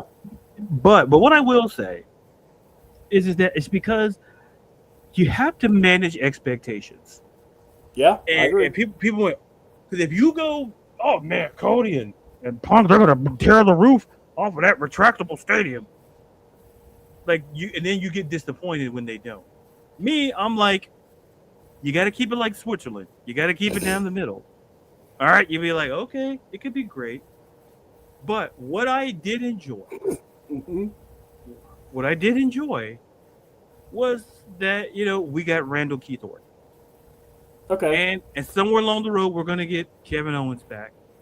Now, am I saying this is going to save my feelings on the match? No. I still felt you had two old people. Listen.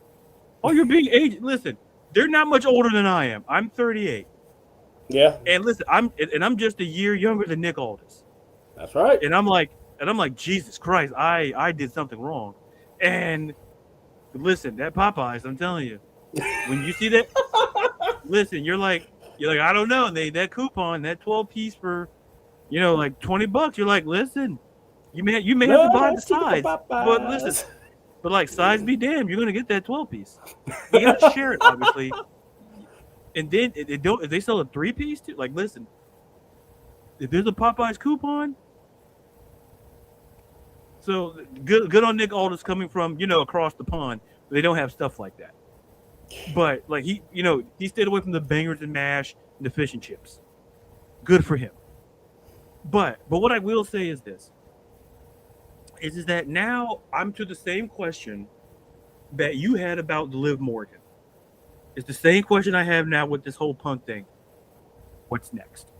Mm-hmm. Because now, at this point, it seems we're on the pathway to potentially Cody and Randy in a non-title feud, which I think we need more of, and I think they're listening. But who's next for Punk? And off the top, like, is it Kevin Owens? Is it Sami Zayn? Is it Sami Zayn? These are the questions. Because, like, does Sami Zayn have a case? Yeah, but like I was like, I defend him, but the more he talks, he's like the person where it's like this. If it's an election, it's election season, so listen, folks, go vote. I got to do my ballot. Yeah. So vote.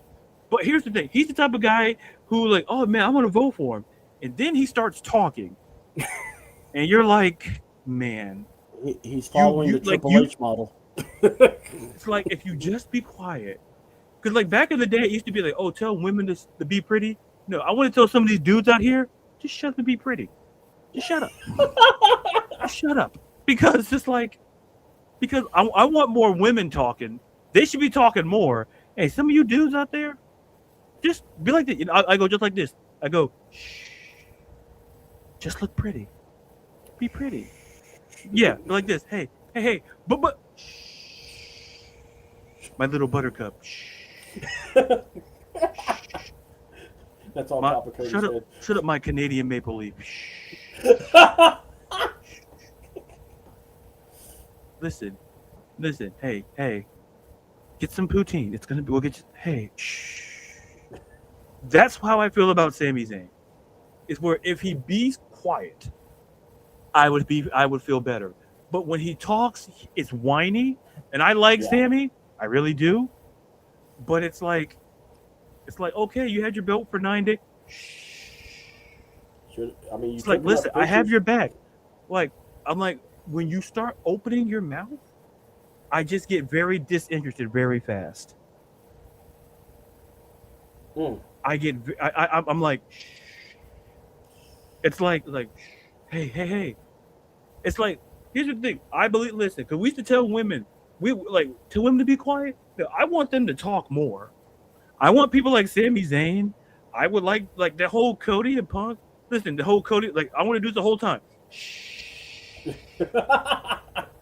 You're both pretty. You're both champions. You believe in wearing masks. You like wearing, color. You like wearing color schemes that are questionable. So let's stop. So let's stop. That's how I I feel. got you. All right. All right. I'm gonna just say it like this: the match itself was good.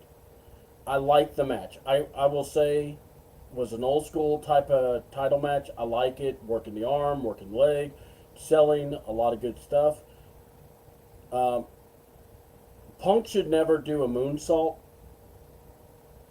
for just forever. Just ban that list off your list. Look, if you were trying to pay homage to Terry Funk, there's better ways of doing that than using the moonsault. You look like the old timer that said, "Hey, watch this," and that's what happens. Uh, the top rope elbow, I thought that was really good. Michael Cole was annoying in this match. It really bothered me just listening to him call this match. I will say, I thought Cody and Punk worked well together.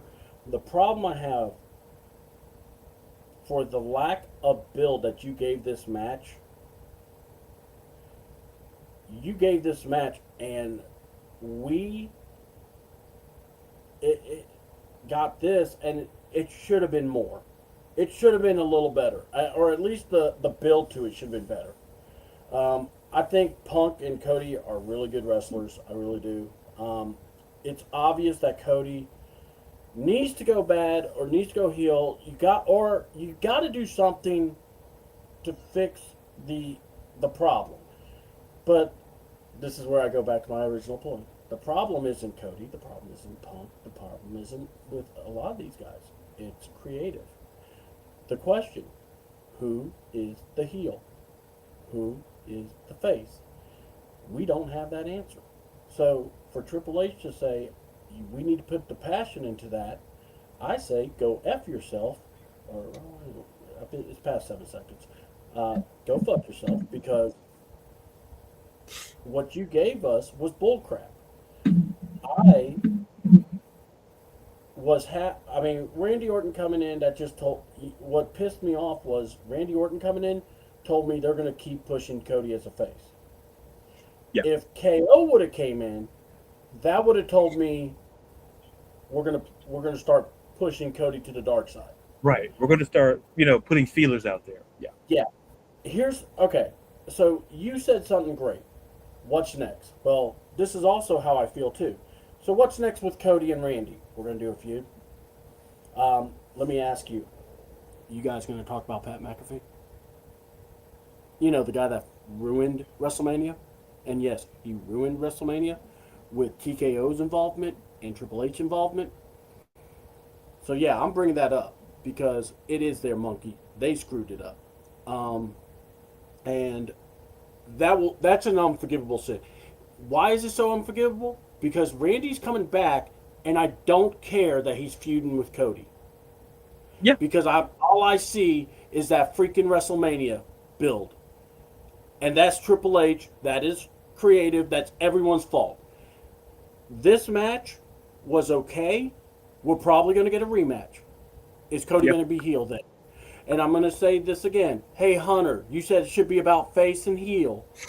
You shouldn't be talking about the writing. Okay, who is the heel then? Cody or CM Punk? He made comments. I didn't get to pull the comments that he said about the title or not being in the main event, but he did talk about Oba and how he wants to give Oba a title shot. And I'm going, no. I mean, I don't. Oba's going to get the title. I think a lot of us need to get that through our heads. Oba Right. will We get need the to, title. yeah. We need to understand something. Let me to cut you off just really quickly. Go ahead. We understand something very important. He has a title shot in his back pocket. Yes. Like, so let's stop. Like, oh, he has one. Like, it's like saying you want to go see Willy Wonka. You You got have a golden ticket. ticket. You don't have to break into Wonka's factory when your ass got a golden ticket. Yeah. Oba has a gold ticket to a world a heavyweight championship match. But no, he deserves it. You know what? If he decides to use or says he wants to cash it in or use it, here's what he should say: I'm the ruler. I'm making the call. There you go. And people That's might the way it should be. and some people might be like, "Oh, that's ridiculous. That's wrong. He shouldn't have that." I don't care, because here's why: fresh face. I don't care if Oba wins the title, but here's what I will say: we didn't push up Braun. We don't want to push Mello. We don't want to push a whole lot of guys. Yeah, yeah, I have a problem because I'm going to say the same thing we could say about CM Punk. We're going to say it about Roman. What's next? All right. yeah. I don't see. I can at least say CM Punk will work with fresh faces. I will say CM Punk will work with guys that need to be pushed up or shown attention. I don't think Roman could do that. How good has Jacob Fatu been since that whole feud? I'll wait. Yeah, yeah. You know who got over? Billy the Belt Boy. That's who's gotten more over than Jacob Fatu. Mm-hmm. Spare me on Roman Reigns. Roman Reigns is a piece of crap. I don't give a damn. He may be the Samoan. He may have all these superpowers. Whatever. I mean, he's got the silver spoon so far up his ass with Triple H and his big old schnoz. I'm just done when I listen to people want to criticize Punk. I'm saying the same thing about Roman. The whole bloodline story, stupid. Because we don't know if they're... back to the original question. Who's a face? Who's a heel? Yeah. Triple H, who are your heels? Give me your top 10 heels right now in your company right now. And if you say Dom and Liv, you're an idiot. Because you've shrunken them. You haven't given us the importance to give them that. Yeah. You're letting Roman play in the middle card. And then he wants to shoot at us telling us, hey, you all should be like, man, I really hate the heels. How dare they do that? Why are you worried about creative? Because when you put that stupid show called Unreal and you say, hey, we're the ones behind it. Yeah. And let's reveal the curtain. Yeah. And you see why? And people get mad. Oh, that's why I never watch it. Because look, I didn't watch it, by the way, but you see enough of it leak. Yeah. Right. I don't, because at this point, like I said yesterday, you might as well just make a show called Magicians Reveal. Hey, show me how they cut that person in half and where they go. I don't care to know how it's done. It entertains me. And once I see it, it takes away all the allure. It takes away, like, oh, great, I never have to go to another magic show again. This is what the wrestling did. And I think Paul Heyman it echoes the sentiments that I say. Yes. You don't need this show. No, because what you're doing is that you're taking it's one thing to go behind the scenes of how to make a television show, how to make a movie. I love watching those things. Yeah, me too. Because like, how does the magic happen? How do you get that shot? But that's when people say, oh, it's like a soap opera. No, that's where the difference is. Because when you go behind the scenes of a soap opera, I can still be entertained. Yeah. I can still be entertained when I watch a movie and be like, oh, that's how they got that shot. Exactly. When I watch wrestling, I go, oh, that's how they went. I don't care to know, because the reality is this. Let me get my mic a little bit closer here. The point is this. Unreal is not great for the business. No. Even when AEW tried it, you see how long that lasted. They're like, no, we don't want to do it. Because even Tony Khan realized it's not a great idea. No. Because he couldn't control everything. That's number one. Now, yeah, because here's the thing. He had control to go boom. It's just like, if you're going to do behind the scenes, I'd rather you bring back Total Divas. I'd rather you bring back that, because that was really riveting television. Because what you're doing, we want to know more about the wrestler, the superstar. I don't care to know about the business. Yeah. Or, oh, this is how we got. I want to know more about the when you had the show back in the day. God, I miss WWE Network. I used to binge the hell out of it and watch the show where they would, like, when they go on the road trip, and they were. That's the kind of stuff I like, because we get to see them as people. Yeah, we get to see them as people. That's what I want to see. Yeah. Total Diva. Yeah, I want Total Divas. The road trip. Those shows. Those were better because I want to know them as wrestlers. I don't give a damn about, oh, this is how we got the script. I don't care. I do not care. What I care, and it's I'm sorry, I mean to cut you off, but here's the thing. You're good. Going back to Roman, here's the thing. Listen. The reality is this. This is why. Why do you love Seth Rollins? Why do you love Becky Lynch? Because you know they do two things to me that they've always made me fans of. Is that they're willing to put over talent, and they are most importantly willing to do what it takes for the company, not for themselves. And this is the reality is. Remember, when Cody Rhodes came back, who took those L's? Seth Rollins. freaking Rollins. He took an L at WrestleMania. He took the L at the subsequent PLE, and he took another L at the subsequent PLE. He took three consecutive losses. And people say it's buried. No, you morons. The company understood if anybody could absorb losing, it's Seth Rollins, because look at the resume. Yeah. Look at the resume. He didn't care that he lost to Cody Rhodes. In the same capacity, Becky Lynch didn't care losing to Liv. Didn't care about losing to Sol Ruka. Didn't care about losing to AJ Lee. Because the business is bigger than you. And that's a lesson. I'm not anti-Roman Reigns. My mother, God rest her sweet soul, she loved Roman Reigns, and we were getting like the fake arguments. Yeah. Here's the reality. Roman Reigns, I don't envision him as the type of person who would put over somebody like an Obafemi. I would rather say, like, the Miz has put over Danhausen more. Was willing to put over Danhausen. Yeah, Danhausen. The point is simply this. Let that slide. Yeah. And to your point, we're on the same page on this. I keep asking myself, what's next? Even with Randall Keith Orton and Cody Raheem Rhodes, I'm wondering what else can we do? You know what? I feel that way like I feel about the slam dunk contest. There's nothing you can show me that I've never seen before. It's why I have those same feelings. What are you going to dunk from the moon? What the hell are you going to do? I mean, look. You're going to be like that guy who felt. Yeah. Yeah. Yeah, go ahead. I'm sorry. Go ahead. The question I have is with Randy and Cody. What are you going to do?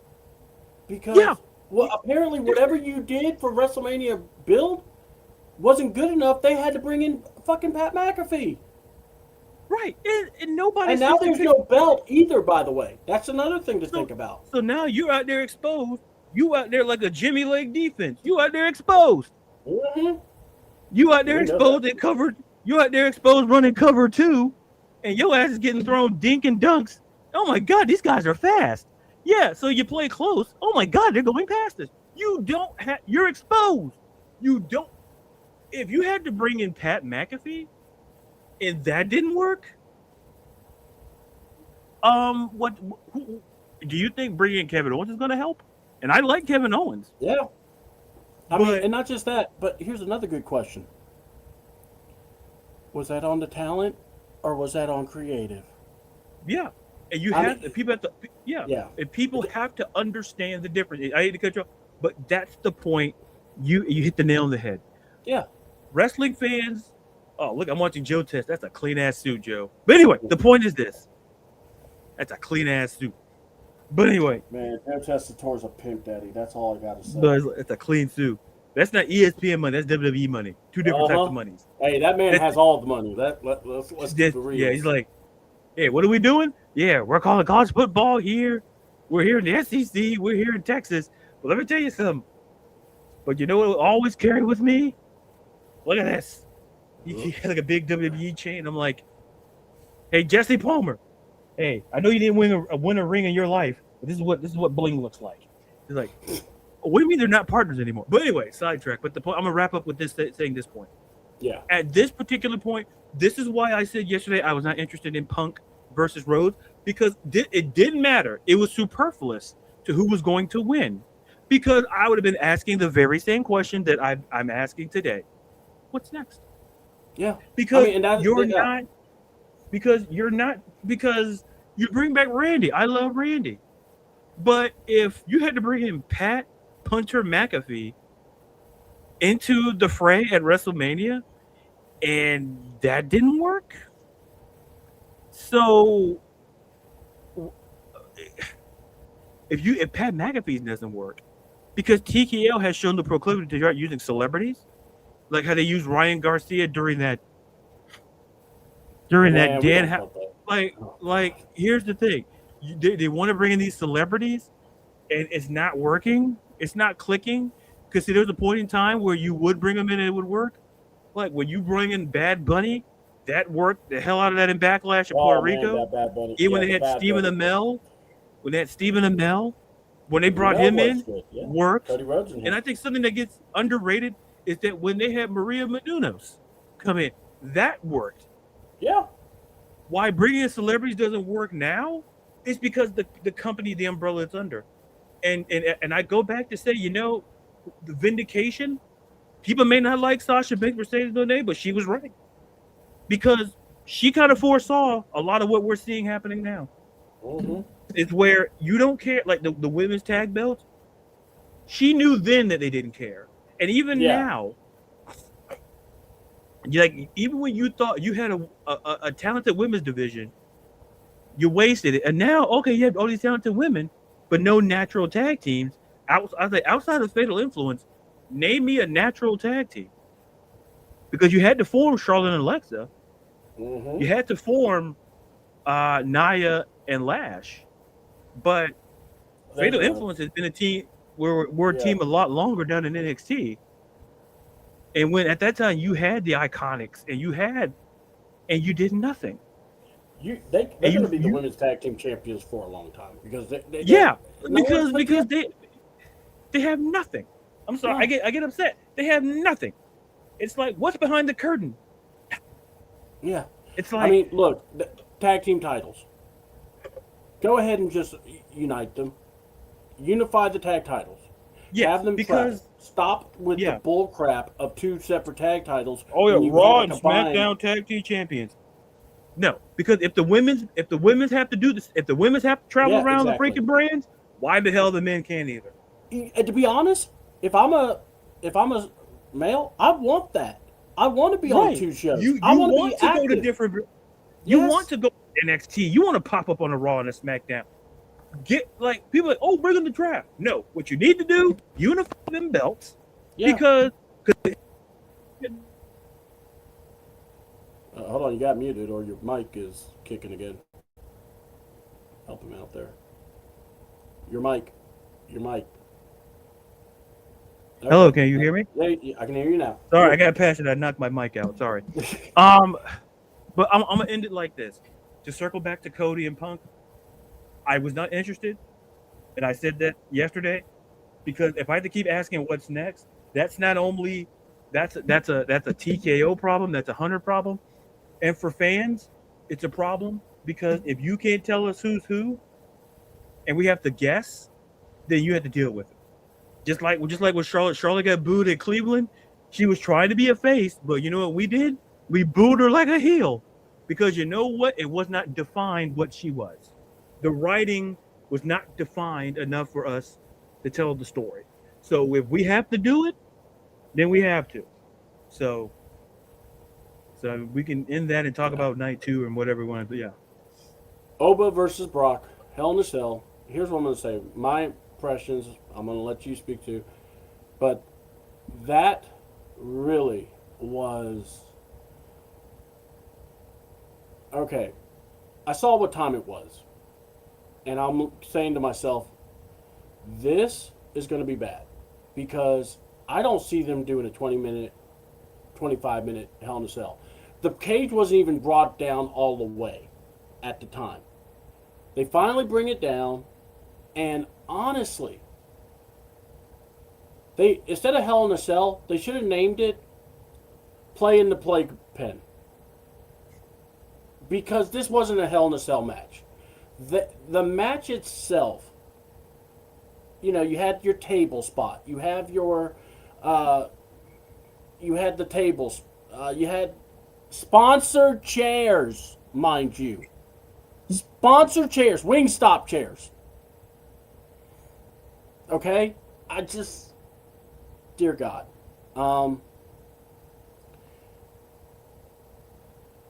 the scene with the rope or he's cutting the mat or ripping it, and hey, we're going to tear down early, I guess.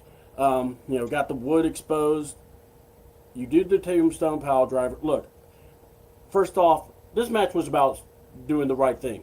You're setting Oba as the future. You're setting him up as the future. I get that. There's nothing wrong with that. Brock saying I'm the past, he's the future. Nothing wrong with that. I think that's what you want to do. But this match wasn't Hell in a Cell. You didn't need the Hell in a Cell. You took Hell in a Cell so that you can have people come to your show. Mm-hmm. That's disgusting, and it's ridiculous. You could have easily done that match as a last man standing, like Brock and Roman had that one year. Okay? Tractor Brock is still the most iconic Brock I ever remembered. That and Boombox Brock, too. But I will say, though, so frustrating to see what we saw. And I'm still fed up. The match itself, I was okay with Oba winning because that was going to be the case. There was no other way. Mm-hmm. It's just so frustrating, though, is that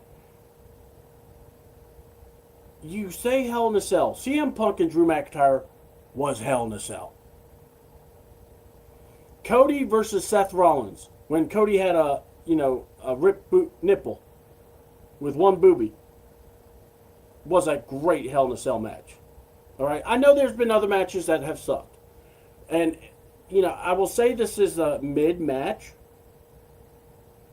because it wasn't nothing like the big spot to pin Brock. And look, Brock's old. Maybe he told Oba, "Don't you put me through that wood; it's gonna hurt." And Oba, we all now know. Thanks, Hunter. I'd rather have them tell us versus Hunter tell me. But anyway, the fall from Grace Bomb. All right, he went, dude, 11 minutes.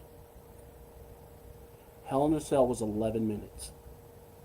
That's not Hell in a Cell. That's, like I said, playpen. Yeah. And that's Sesame Street WWE for you.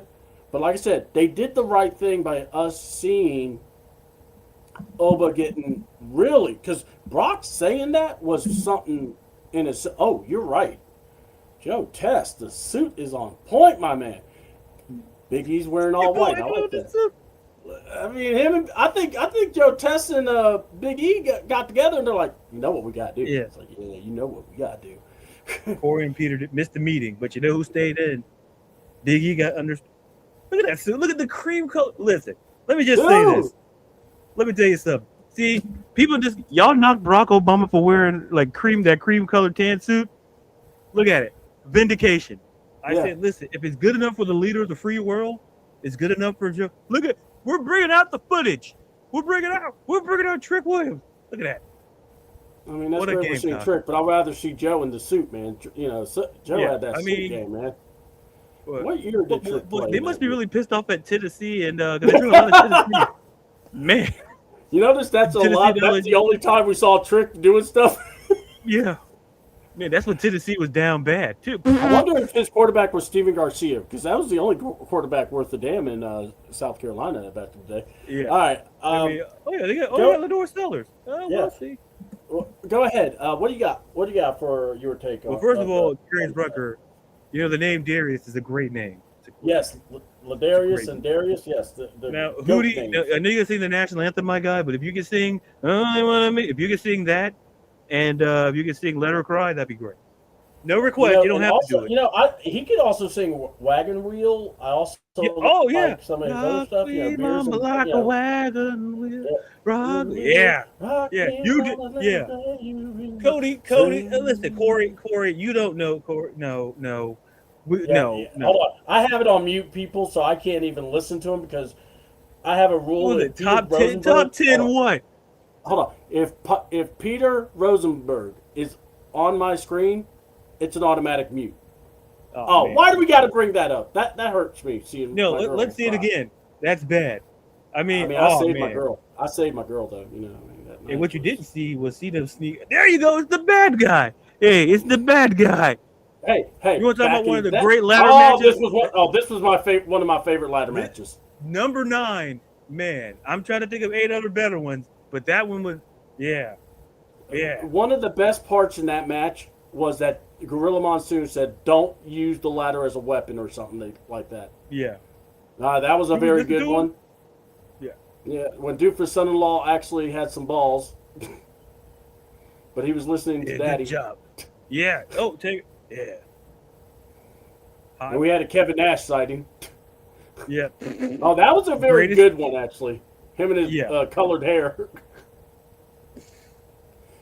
Here you go. Take the belt, kid.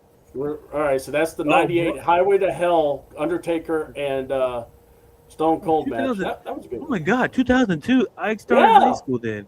Well, it's time for me to retire. I'm doing, it's time for me to. Dude, I was just married.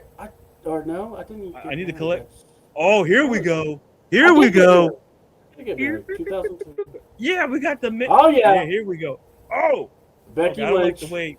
Yeah. Let's show it. Let's run that back. Can we show that again for the fans who missed it? Can we run that number 6 back?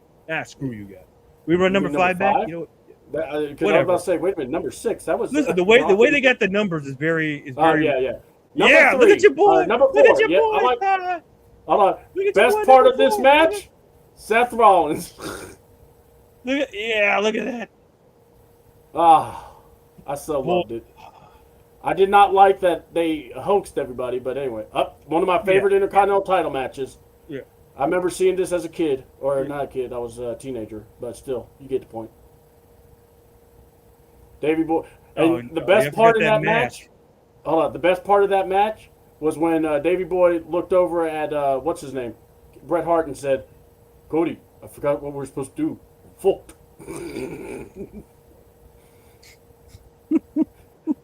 That's literally what Davey there Boy it is. Smith told Bret Hart. There it is. Yep. There And it number is. 1, There. Yep. the tractor. Look at him. Son of a. Hold on. I'm Give us telling the you. tractor moment. There we go. I remember. He flew that in. I'm telling you, he flew Dude. that in. You Hey, know, go to my farm. hold I on, wanna you're right. Hold on, you're right. He floated in, but you know what I want to say? It would have been hilarious if he just drove the tractor all the way from his house to there. Be like, so you see the front row? Oh my God! They start scattering. Yeah. Hey, I got. Oh, or he pulls his tractor out, drives it back home. Yeah. Brock, what are you doing? This is my ride home. We have a limo. I'm good. They think my tractor's sexy. I just beat up some guys. Oh, but guess what? They think my tractor's sexy. I had overturned the ring. All right, are you ready? We have the match line. Now, look, do you want to say anything about the Hell in a Cell or the main event? Oh yeah, sorry, we got sidetracked. I know, we definitely did. We let Hey, the wait a count minute. down. I got to listen to WWE Radio. Hang on, I'll be right back. No, no. Yeah, they had Vic Joseph, Booker T calling some. They had to call him. Well, yeah, Vic Joseph and Booker T are actually going to call the pay-per-views for the radio. Yeah, I saw that they brought the clip. I'm like, I enjoyed hearing them. there it is. mind. It's Shucky Ducky, quack quack, all through your satellites. Look, Booker, that's not how it works. If you've never heard Booker T call a match, go on and listen to that man call NXT. He is the voice of NXT. You may not understand what he's saying, but you'll enjoy it. But you're going to be entertained, and that's what it's all about, pal. But anyway, but I guess my quick takeaway was, and I think I mentioned a lot of it earlier. Yeah. I think the right thing happened. I think you passed the torch, and simply put, what made the match, like, to me, it's the disservice. I wouldn't say it was a disservice. I felt you could have did a street fight, and it would have felt better.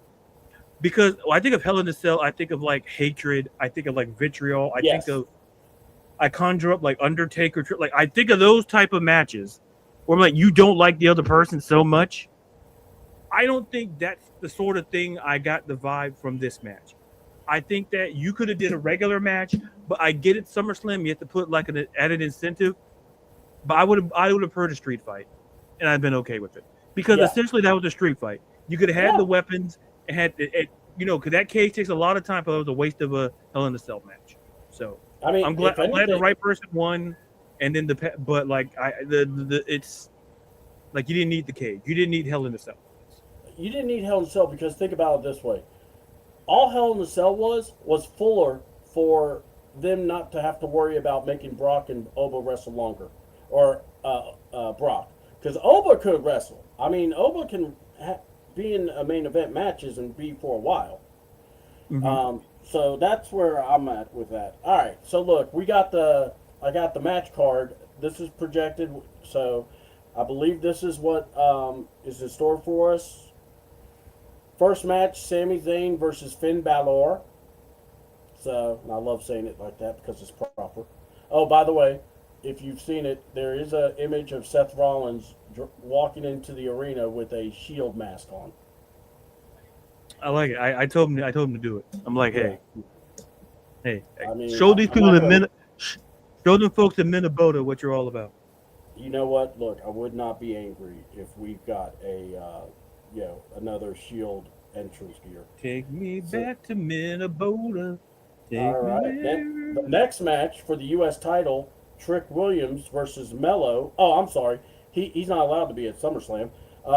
Baron Corbin. Dumbass Corbin. Oh, okay. That's interesting. All right.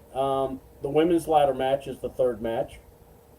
Danhausen versus Mysterio in a human monies on a pole match. Are you trying to call Danhausen? The Intercontinental Championship is the semi-main. I am intrigued by that placement, that is the only match I really am really hoping. All right, Roman Reigns versus Seth. I'm with you. I love Seth. I think Seth being the champ is more appealing to me than Roman, but I think we all know this is all about getting Roman that one win against Seth. I mean, I don't like it, and I'm telling you, if we have bloodline mess, it's just gonna just prove my point. But anyway, so that has been. Just double checking everything. Oh, no, didn't come through there, pal. 2 nights. Oh, okay, I already read that. I'm just looking over messages here. All right, now I am going to go to Twitter, or by the way, 927 million is what Spider-Man Brand New Day is supposed to be making. I mean, my God, they just took all the money. So yeah, superhero fatigue, that doesn't matter. All right, let us go and have ourselves a nice little chat about Doofus son-in-law. So Triple H, if you notice, before this WWE radio stuff, he didn't have press conferences. Like, he kind of stopped that. Or stopped the interviews in the back. Alright? And we all knew what was going on. He was basically, didn't like being booed, didn't like, he was pulling at James Gunn. He didn't want to be booed off the stage. And yes, James Gunn did get booed off stage, but that's what you get when you come up with a suck-ass Supergirl movie. Anyway, and Spider-Man overdone you that bad. Anyway, no, I did not, take pleasure in that defeat. But anyway, so Triple H was asked by WWE Radio. A lot of these questions he was being asked was by WWE Radio. So let that also sink in. Yeah, that's a clearly Yeah. unbiased. Unbiased. So, yes. So the questions weren't predetermined. We're going to get straight answers. That's what we're going to get. Hard hitting questions. Look, yes, hard hitting questions. You're right. Hard hitting questions. Like, what was your favorite color? No. when someone asks, why am I not? So one of the questions was the criticisms in the same names are featured on WWE's top spots. Hunter pondered this question. And remember, he's great at PC. Remember, he loves to talk to people and to reach the fans. Well, anybody says, why am I not in that spot? I don't know. You know, all any. Are you more over than Cody? Are you more over than Roman? Are you more over than Punk? Are you more over than Liv? Io? Uh, get there. Make the crowds react to you. Make it happen. Whatever you need to do, make it happen. What if you're not willing to earn that spot? You shouldn't have it taken away. All right. Notice he didn't say Seth Rollins, but anyway. Then the coach, coach from from past WWE. He's does a show with Vince Russo and JD. They do this show called Two Count. You really need to check it out on Coach's YouTube channel. And they didn't ask me to do that. I just did it because I thought, hey, it's good content. But so LA Knight is on one. This line, earn your spot, is so much bullcrap or bullshit. How do you make the rest of the locker room feel? Gunther is getting zero reactions. He's not a big Gunther fan, by the way. So I'm just going to go ahead and let that be out there. These days, yet he's still getting a match on SummerSlam. You're telling me Braun Breaker doesn't deserve a spot at the top? I mean, I said it all the time. If Creative wanted to make me a 16-time champion, they would. This nonsense of they need to earn it, you need to create better storylines and give them a chance to get in there, earn it, and not just assume, well, you're not more over than Cody, then them get more over, or hold on. So this doesn't make a lot of sense. Then help them get more over than Cody. That's why you fill these spots.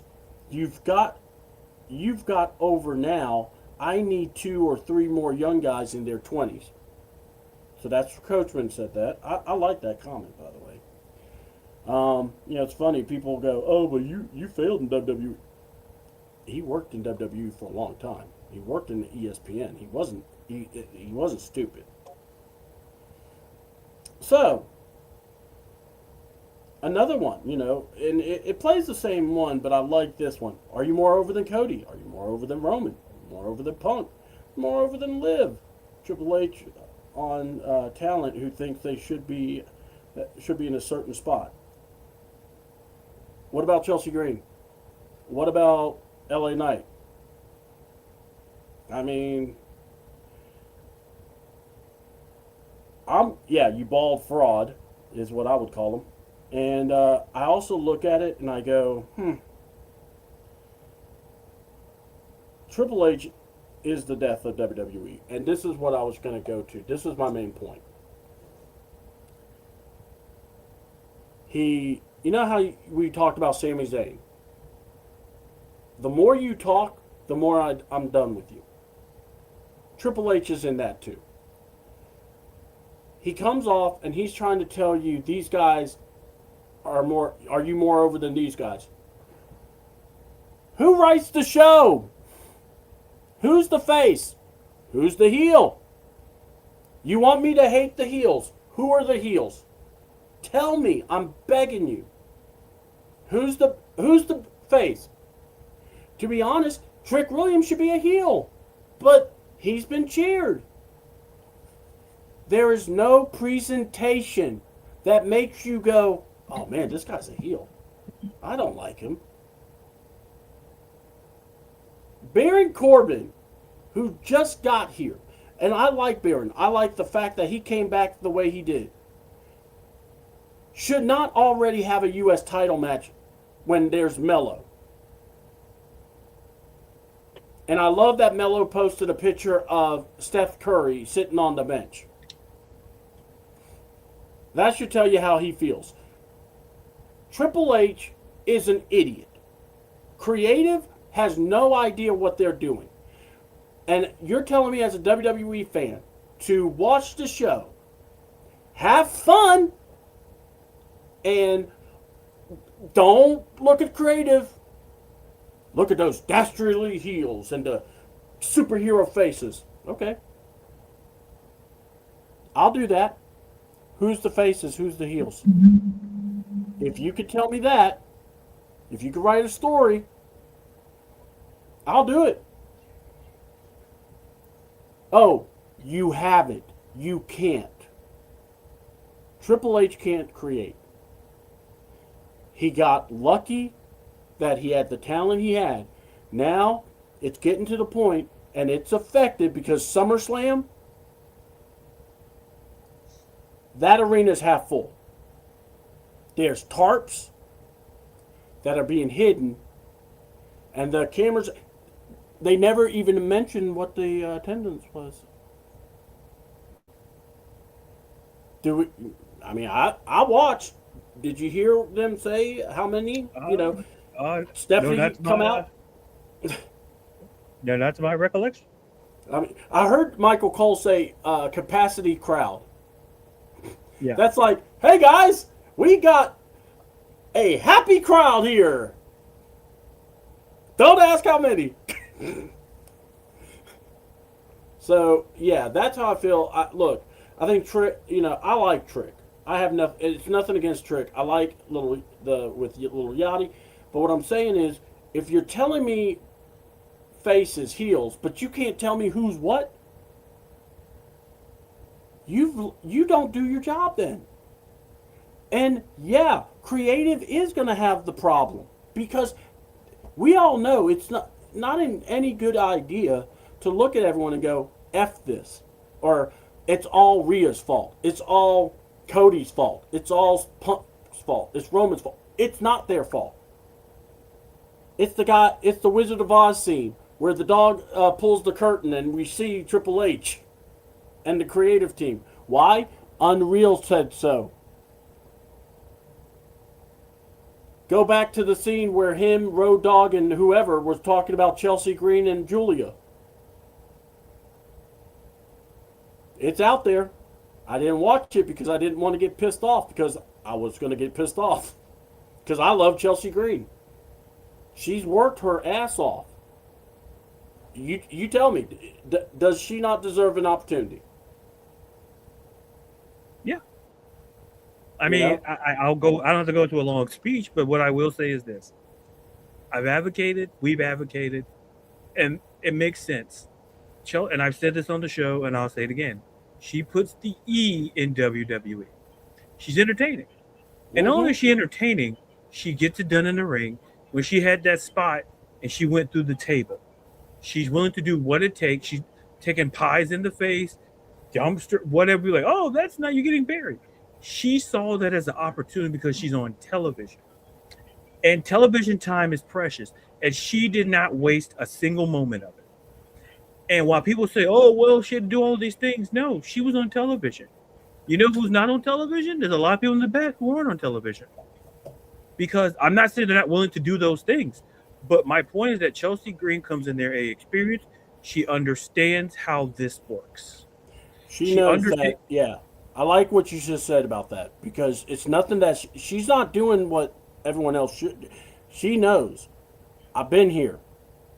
As soon as that camera's on me, I need that camera. Exactly. Because the moment it's off me, dude, she was showing up hurt. Yeah. She was showing up in a wheelchair. Yeah. And still was having an impact on the show. So yeah, this is the perfect opportunity. I feel you put the belt on Chelsea Green. Amen. You should. Because at this point, if we're doing interim, once again, I'm not going to work myself in anger about that. But it's the same way I feel. Like, oh, you're an interim head coach. You know what that means? When you're interim head coach, well, there's a chance you could get retained. Yeah. There's a chance you could take away all the like. If you do great, take off the title.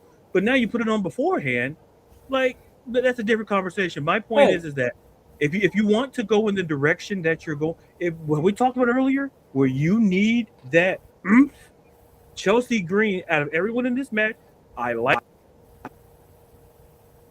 Up, your mic. Yeah, sorry. There we go. Okay. But my point is that I like Charlotte. I like a lot of women in this match. Chelsea Green just makes too much sense because it defeats the purpose to put the belt on Tiffany Stratton, because you could put Stratton in a potential feud with JCJ.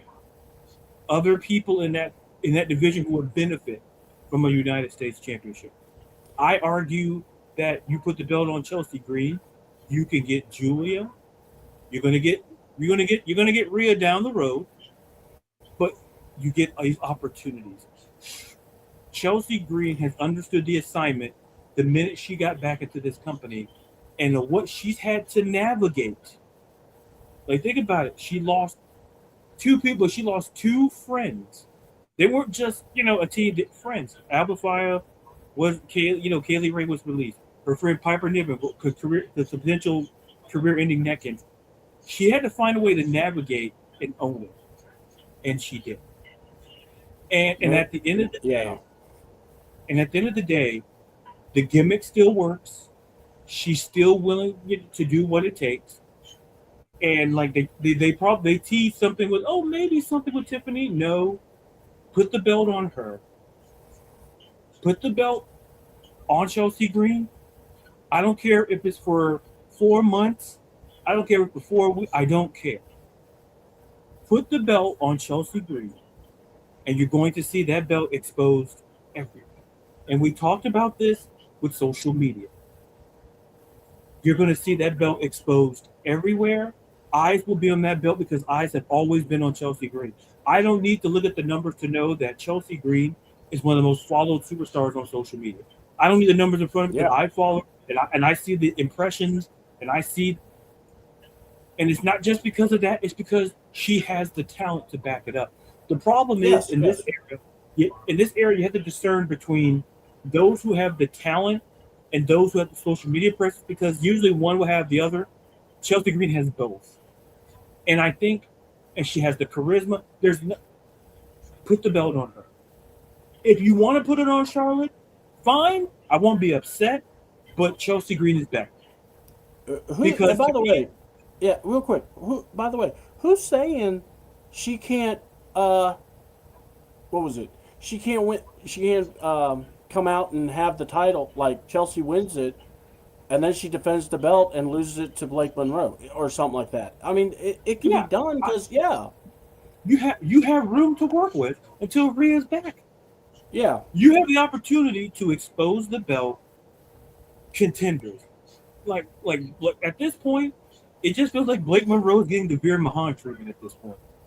It's like because here the minute she got vignettes, I said, "Oh no, I've seen this before." I didn't mind the vignettes.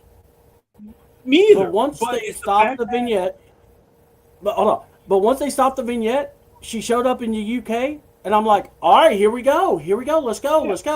It stopped. Yeah, that's the point.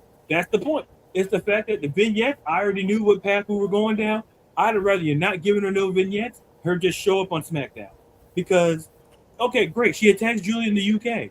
You know who got to solve that? People in the UK. Yeah, because it's SmackDown. People got to, so why can't we see that in the ring? Because you called her up, she has experience. Like, obviously you feel good enough. And that's why I say the AEW thing works. She has experience. And she had to learn the way that WWE does things. This is the point that I was trying to make about Jade Cargill. Is that two different brands, two different styles. Watching both, you can see the contrast. I don't want to bog it down. Yeah. People who watch both know what the differences are. Especially in the there's difference between the styles and the pace in which it goes.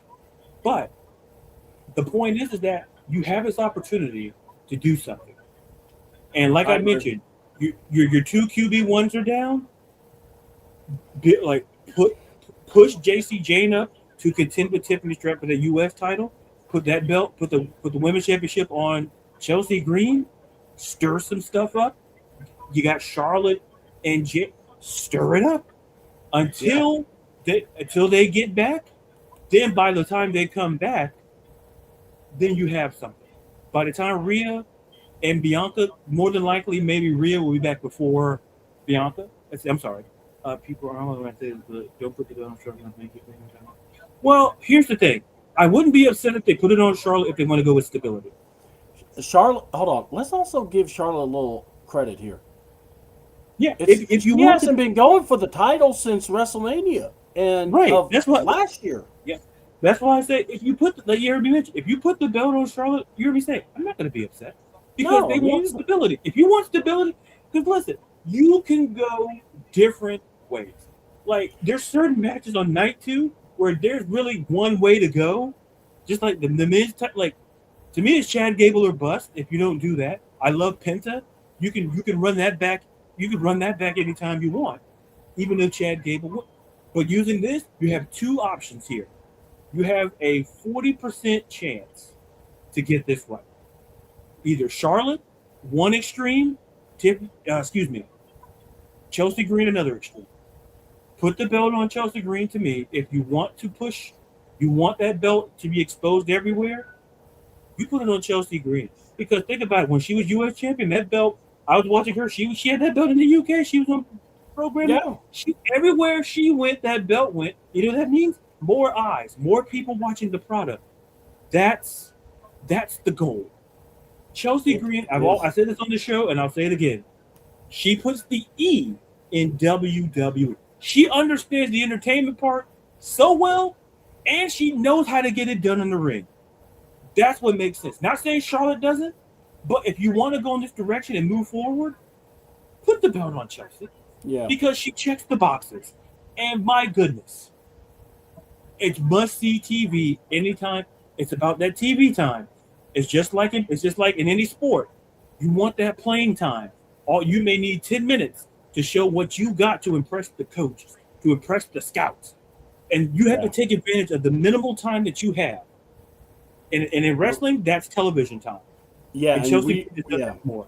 and we've seen it with the women. They don't get a lot of time, and Exactly. So and I TV time yeah, is just uber important. or no one gets enough time, really. Honestly, Right. if you want to be honest, it's not a sexist thing. This is just creative. It's just that bad. They have the structure of matches. I've been to a show where I see how it's run, and it's horrible. Yeah. Put Penta and Ray let the win. Hold on, I don't have a problem with that, John. But I want them to unify the belts first. I just unify the belts, have Penta and Ray win them, so they could be the tag title, the champs, and dominate. And that would be the way I'd go.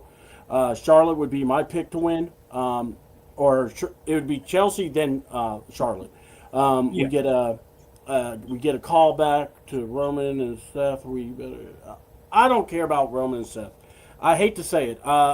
This match should be one of those matches you are excited about, but I'm not. Their promos have been meh. I mean, I like that Rollins always ends up curb stomping Roman, but honestly, that just tells me Roman's winning. Um, and God forbid they do something stupid like they're going to bring in a new member of the bloodline or Jey Uso or Jacob Fatu cheats or something. Because I'm going to tell you, that 6-man tag that we saw, that's 6 men that will be in the War Games. I have a feeling it's going to be Roman's people and Team Raw. It might be Oba in it. It might be Seth. I don't know. But yeah, uh, honestly, I kind of wouldn't mind seeing Oba, Seth, and the rest versus the Bloodline. Um, but dude, I like what you said. Penta and Chad, they have no plan B. It needs to be Chad Gable tonight. And look, I've said it too. You can have no problem letting somebody lose the belt. Just give us the storybook ending for tonight. But Mhm. Chad Gable, I hope he wins, and I hope he has a good run. We'll see. I don't trust WWE creative. Uh, Baron Corbin trick, that should be a SmackDown match. Finn Balor is Sammy. If they are given the time, they'll have a good match. If not, and Yeah. what match am I forgetting? I know I just said. And the 6 woman ladder match. Did you say the human money's on a pole match? Oh yeah, that's a bathroom break match, folks. So make sure you get a good BM. Make sure you get your toilet paper properly, and you don't have to worry about watching it. Don't worry about trying to make sure you can watch the whole thing. It's not important. Give it about 10 minutes. It should be over. um, that's just my thoughts. Uh, what are you hoping for? What match are you looking forward to the most? I said mine will be Penta and Gable, but what about you? What's your match you're looking forward Uh, to the most? yeah, that one obviously. I think I agree. But listen, I'm gonna say it like this. I'm actually looking forward to. I'm looking forward to the. It's easy to say Seth and Roman. I just want Seth to win. Simply I'm with put, you. because I'm going to be excited about it. But the match I'm really excited about is the women's ladder match, because Yeah, this is the opportunity to do. Uh, I mean, you could. Well, no, you save that for the human monies match. You have more time. See, yeah, so, and use your. By the way, use your human monies to buy Blue Chew. Because listen, when you need to go all the way, Blue Chew, fourth and goal. There you go. When you need the stamina to go all show long, folks, I can sit here and tell you it's Dr. Pepper. I can sit here and tell you I do it with gummy bears or gummy worms. It's the chew. And we're also talking about with the white. We might change. We might, do some different color chances. We might take like red chew. We might change it up because sometimes. So hey, but remember when you need to go, you need to stand to go all show long. Blue chew. And let me tell you, and there's no curve stomping with those prices. damn. Look at There you that. go. I love that. Spoken That's like how a you true. right, folks. Spoken like a true. What's the word I'm looking for? God, spoken like a true spokesperson. All right, folks. That's the show. That's all I got. No, um, no. Um, but I think I look at that women's ladder match and I go, this is a chance to do a reset. Yeah, The women's division right now is not in a great state. We have the chance to give a boost to this division. Chelsea Green or Charlotte Flair. I love the other three competitors. I love Tiffany Stratton. I love Lash Legend. Excuse me. Who's the other person? Who am I forgetting? Uh, Lash, Chelsea, Tiffany. Ch- Tiffany. You know, Who am I Tiffany, missing? Chelsea, Charlotte, Lash, uh, Jade, Jade. Charlotte. That's what you said. Yeah, So you could go with Jade. You could go. I don't know. Sorry, Mary, bad one. You could go. Listen, nothing against Jade or Lash or Stratton. Nothing against them. But you could go Charlotte to have stability, or you could do that push, make that push for Chelsea Green.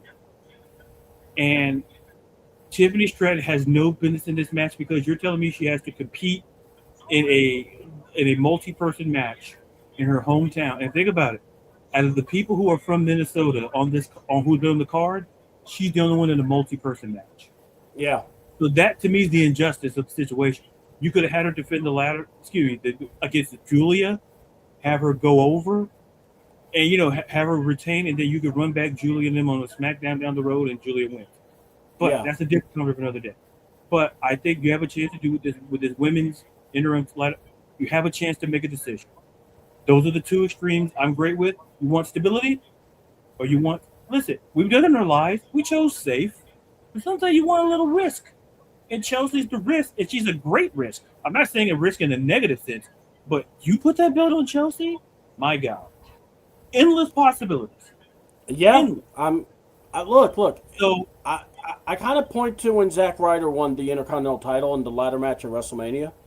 yeah, Is that if you do that, all right, and let's say he drops the belt, I believe he dropped the belt the next show or something like that. You do hmm that with Chelsea. It's not a bad thing if you do it right. right, Um, right. you know, Yeah, that's the thing. yeah, Yeah, it's when done properly, yeah, I 100% agree with what you're saying. If Chelsea wins tonight and loses 2 or 3 weeks from now, that's fine. But the goal was to make that splash.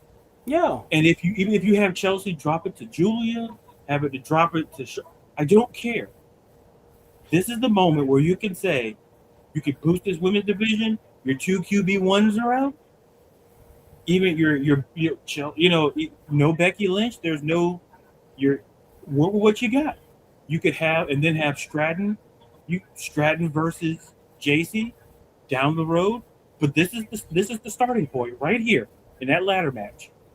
Just to tell people where your women's division is right now until Rhea and or Bianca comes back, because there's a better chance we might see Rhea before Bianca, which yeah, is totally yeah, fine. yeah. So, but the point is, with both of them out, you need a boost. Let her let Chelsea be the face of that division. Let her be the top of that division because she deserves it. She works in the ring. She understands. She doesn't complain about TV time. She said that, listen, when the camera's on me, I have to take advantage. That's what I feel. When it's like when you're in a preseason game, it's like, hey, you may not get all the snaps, but you take advantage of those snaps. You can make the team being great on special teams, and you can evolve into a hell of a role player on offense and defense. Yeah. But you got to get the time and the opportunity to do it, and Chelsea Green is taking advantage of that. So that's the match that I'm looking for because we're going to see what direction Hunter really wants to go and if he's really being serious about this. It's going to be tough. I mean, we'll see. And like I said, I don't think we're really where we want to be just yet. But we'll see. We'll see. We'll see what happens. I don't trust the doofus son-in-law, and I don't trust his creative. And until he can come out and say, "Here are your heels. Here are your faces." All right, now we can talk. But yeah, it's not happened. So his little stupid comments will still flow. He'll probably get interviewed by WWE Radio again. Um, I find that so. It's like, dude, you bought a radio station so you could do that. Okay, so let's go ahead and go ahead and plug your stuff, and then we'll sign off here. Okay. Well, friends, first of all, thank you those who took the time out to listen. Much appreciated and watch. You can catch me on social media at Ladarius_Brown on Twitter and TikTok. There's _Brown on Instagram. You can catch me on Facebook as well, along with the Sports of the World podcast. Catch the page there. I'll be working on it more this season. At the part put some polls and stuff, and as well. Like I said, writer, editor for Beyond Women's Sports. Still got stuff going with AUSL Cup to be next Saturday starting. Should be fun. Might do some more WNBA stuff now that I have time to write about it. And yeah, so be able to look up the articles there. And like I say, Sports of the World podcast. We try to do every other Thursday. I feel it might be better to let news build up. Yeah. So, but once again, thank you to my partner in crime here, CDouble. What if I said somebody else's name? He'd have been really pissed. Thank you to my friend Steve Jones. Who the f is Steve Jones? Some random guy just walked across. What? That came from a show. It came from a show where the guy thought he was gonna get credit, and the guy said somebody else's name, and I said that's the feeling what happened when Zack Ryder got hit in the low blow by Eve Torres. That I will never forget that. Of all the low blows I've seen, I don't know why it stuck out because the look on Zack Ryder's face was like, bro, you didn't have she made you believe you had a chance, and then Bro, there's the Zack Ryder low blow where he got it, and then there's the Zack Ryder with the halo and all the stuff on him, and he's looking at John like, yeah, it's like this man, listen, it pays between Zack and Otis. Those are some epic yeah. fail The faces. Otis, Like the Whew. camera angle didn't do him any favor because like Maxime Dupree was just like right there in the shot, like and I'm like, oh no, like even for me, you can't do that. Like, and I'm like, and I was like watching, and I'm like, if you get some pervs out there who, and trust me, there are, they'll pause it and they'll just see him go like this, and it shows you, excuse me, and then Maxime Dupree's face. Like we're dealing with married people here, but you people don't care. All the you just want the tawdry stuff. Shame on all of you, and I'm here for it. So I'm here to laugh. We're all here for a good. We all know we're all here for it, but Cam Hendricks, he's still going. Yeah. Listen, that man's probably sitting. Listen, he's probably got a rocking chair. I'm gonna leave it at that. I'm gonna leave it at that. If you know the reference, you know the reference. Like a regular chair wouldn't work. He has a rocking chair, and if you know what I mean, you know what I mean. It's the Sabbath. You can, if you want to DM me on social media, I'll tell you what it is. But I will not film this show because I like doing the show. So you guys enjoy night 2 of SummerSlam, and so thank you all guys for watching, and thanks to CDouble for having me on. Man, anytime. Look, we're gonna be doing a sports show where we're talking the Falcons and the Hawks, and we're gonna have to have you with us because Ron's gonna be off the chain, and I kind of need to have somebody with me. So we're gonna have some fun. Trying to get beat canceled with him, man. No. I need backup. I need backup, dog. I can't control everybody. Let me tell you something about that son of a. What was? You remember when the trade deadline, and we're like, and the guy that we know, Terry, he's like, Ron, I was doing one. I was like, so, Ron, what's your thoughts about the Falcons trade deadline? Terry, you dumb ball son of a. And then the other Terry was like, oh, what is he talking about? And Terry just takes his hat off like, really, Ron? What in the world? Like, what are the odds that we have 2 bald Terrys that run into the conversation? It's like that's, and then also on the note, we know Terry. He's been feeling great. Hope he feels better. Yes, get better, Terry. We want you around. But also with Ron. But to me, one of the greatest moments between them, and it's never going to top in my brain. I forgot what they were arguing about. I think it was arguing about the defense of the Falcons, and it was the sacks. And during a losing streak, we were getting sacks, and he brought that up, and Ron's like, "Whoop-de-doo." Had he not did this, I wouldn't have laughed. But the fact that he went whoop-de, I'm like, bro, you saw. I was like, man, we are going to get. No, we both cracked. We lost it because it was like because the thing is, Terry was very serious. He's very passionate. Terry's very passionate. And he was defending them to the bitter end. Right, and then on the reciprocal end, you have, Ron, who just like very lackadaisical, just went whoop-de-doo, and I'm like, and then Terry got more upset. And I'm like, I don't, like, to me, that always sticks out because of the reactions of both people. Because the minute he did it, I saw Terry's face, and I'm like, it's like, whoop-de-doo. And then Terry was about to blow another gasket. Because then he's like, what do you mean, whoop-de-doo? And I'm like, don't engage in this. Because then he did it again. And then Ron doubled down and said, whoop-de-doo. That's he doubled down on the first one. I'm like, you know what? I think we need to call it a show. I think we're done. Because all I know is there was no way. I was broken. I couldn't get you back. I was just like, dude, I don't know. I'm just here so I don't get fined. All right. It's like, what's my contract say? Yeah, I'll be here. All right. Cool. Let's see. Yeah, I got you. I can be here on the 4th and 5th. Yeah, I got this. Yeah, I'll be here. Yeah, no worries. Yeah. Oh my God, folks. No whoop-de-doos for me. Look, folks. If you really want to laugh, Ron is so blunt, and I love him. Me and Ladarius have had our fun with him, but my God, some of the me and Ladarius cannot even look at each other sometimes because we have no clue what he'll say to us, We're like, and we love it. You know, we love it. yeah, you think we rehearse? I think when we do the show, it's pretty obvious that we don't. It's No, we don't. Because here's the thing, why bother? Why Or it's bother like- rehearse?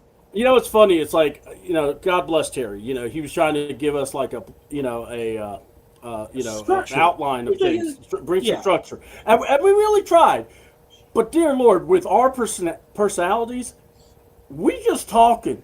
It's the old saying: we're at a barbershop, or we're at a bar, or arcade, or we're just going to talk shop. We're just going to have fun, and Right. it don't matter how it's going to go off. You don't know which way to go, and then when he did the baby powder, and I'm like, sir, and he started hitting his hands like it's like Ron has done that before. I said that's experience. Like I think back in the day he probably did have some baby powder, probably still has it somewhere. All right, were you with me on that show where we were talking about how we want to change the culture or something, and Ron's like, I'll tell you how I want, and you were like, yeah, tell us, Ron, and and Ron did the following. He had his hands down, folks, but you hear him doing the following. And then I'll bring it out the whip. I'm like, Sir, I said to myself mentally, slavery's over. What are you doing? Listen, and then he's like, some of these boys need to get beat properly, and I'm like, properly. What are you? I couldn't say nothing. I'm looking at you. My mouth is open. It's like in my head. I'm like, I don't want to act like I'm talking because I don't want people to think it's coming out of my mouth. In my mind, I said, sir, it's in the Constitution. You can't do that anymore. The only person who has a whip is Indiana Jones. His ass didn't use the whip that much. No. Remember that scene where the guy had, he had the whip. He was trying to fight Indiana Jones. What did Indy do? He pulled a gun and shot him. Yeah. And listen, Indy had a whip. He's like, you know what? It's hot. Screw it. Even Indiana Jones knew not to use a whip. He knew.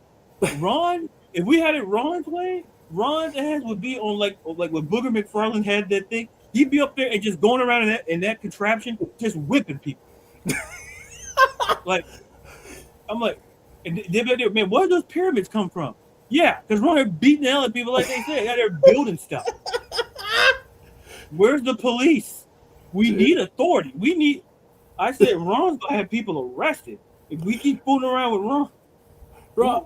Ron's just this throwback, and what's so freaking hilarious about Ron, he's like, dude, you're killing me. And the thing is, that's not an act. That's exactly who he is.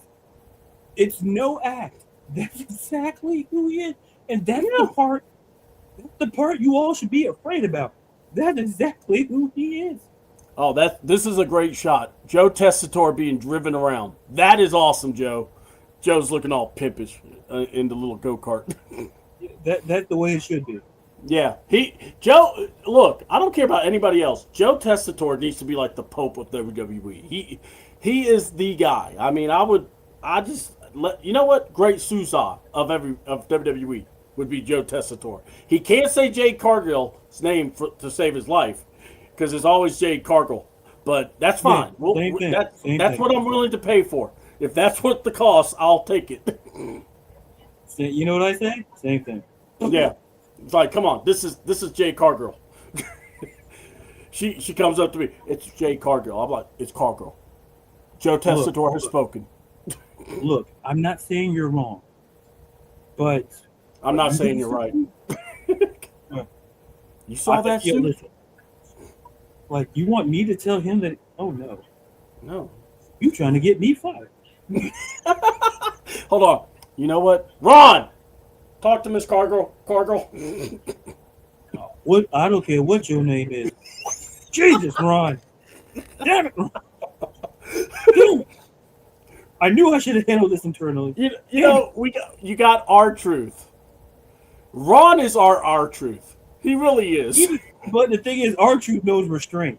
I don't think Ron does. No, he That's don't. the But problem. I like it. Ron's gonna have Atlanta.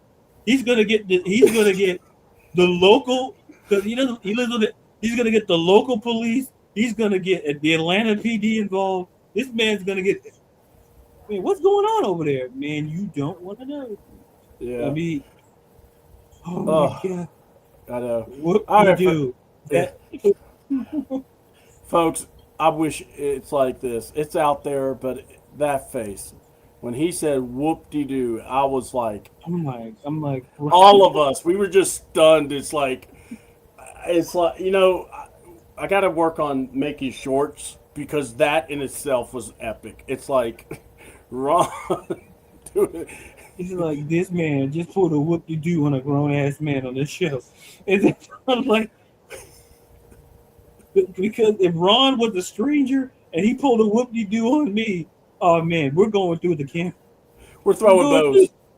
We're throwing some bows. We're throwing bows. We're throwing knees. We're throwing everything. Because, but since it's Ron, And shoulders, knees, and bows. right, we're bows, man. Listen, you can't say elbows all the time, so you gotta throw bows. Oh, okay. I got to run it off. So here's the deal, folks. Watch SummerSlam Night 2. It's on ESPN thing, or pirate it if you need to. It's all good. Steal it. I don't care. Don't waste your time too much. But enjoy the show. We're going to be talking, and we're going to be discussing Night 2's results tomorrow probably. We'll get together and get that straight. Have some fun with it. But make sure you guys check our channel out, CDouble28 on YouTube, CDouble AWTN on X and Twitter. It's more Twitter than X, but I just said it all together. But also follow Ladarius. He's got some great stuff out there. Oh yeah, I forgot. I have a YouTube channel. Just type in my name. Yes. Yeah. I said, why do I have many subscribers? Because I don't even promote it on my own show.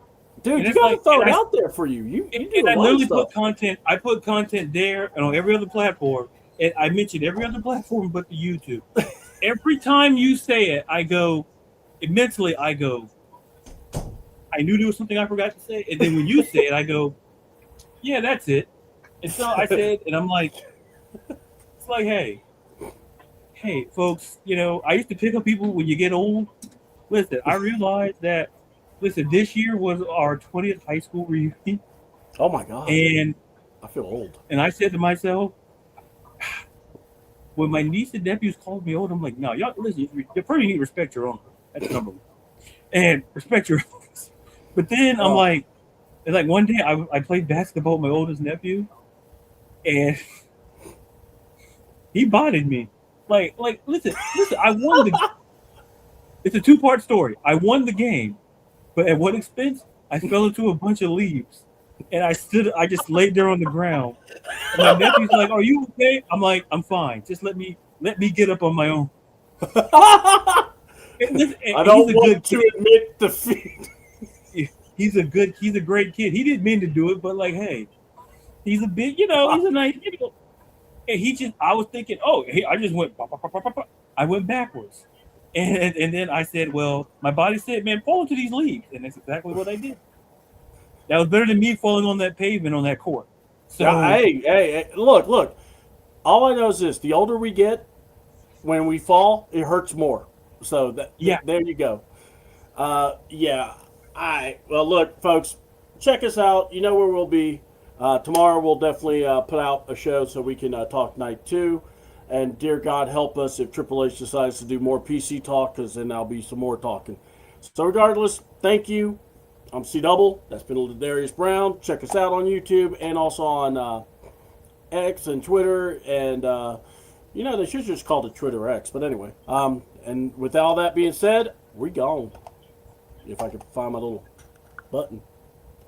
That's what she said. With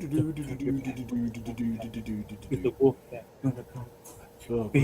Don't stop to the wolf that you might end up We're not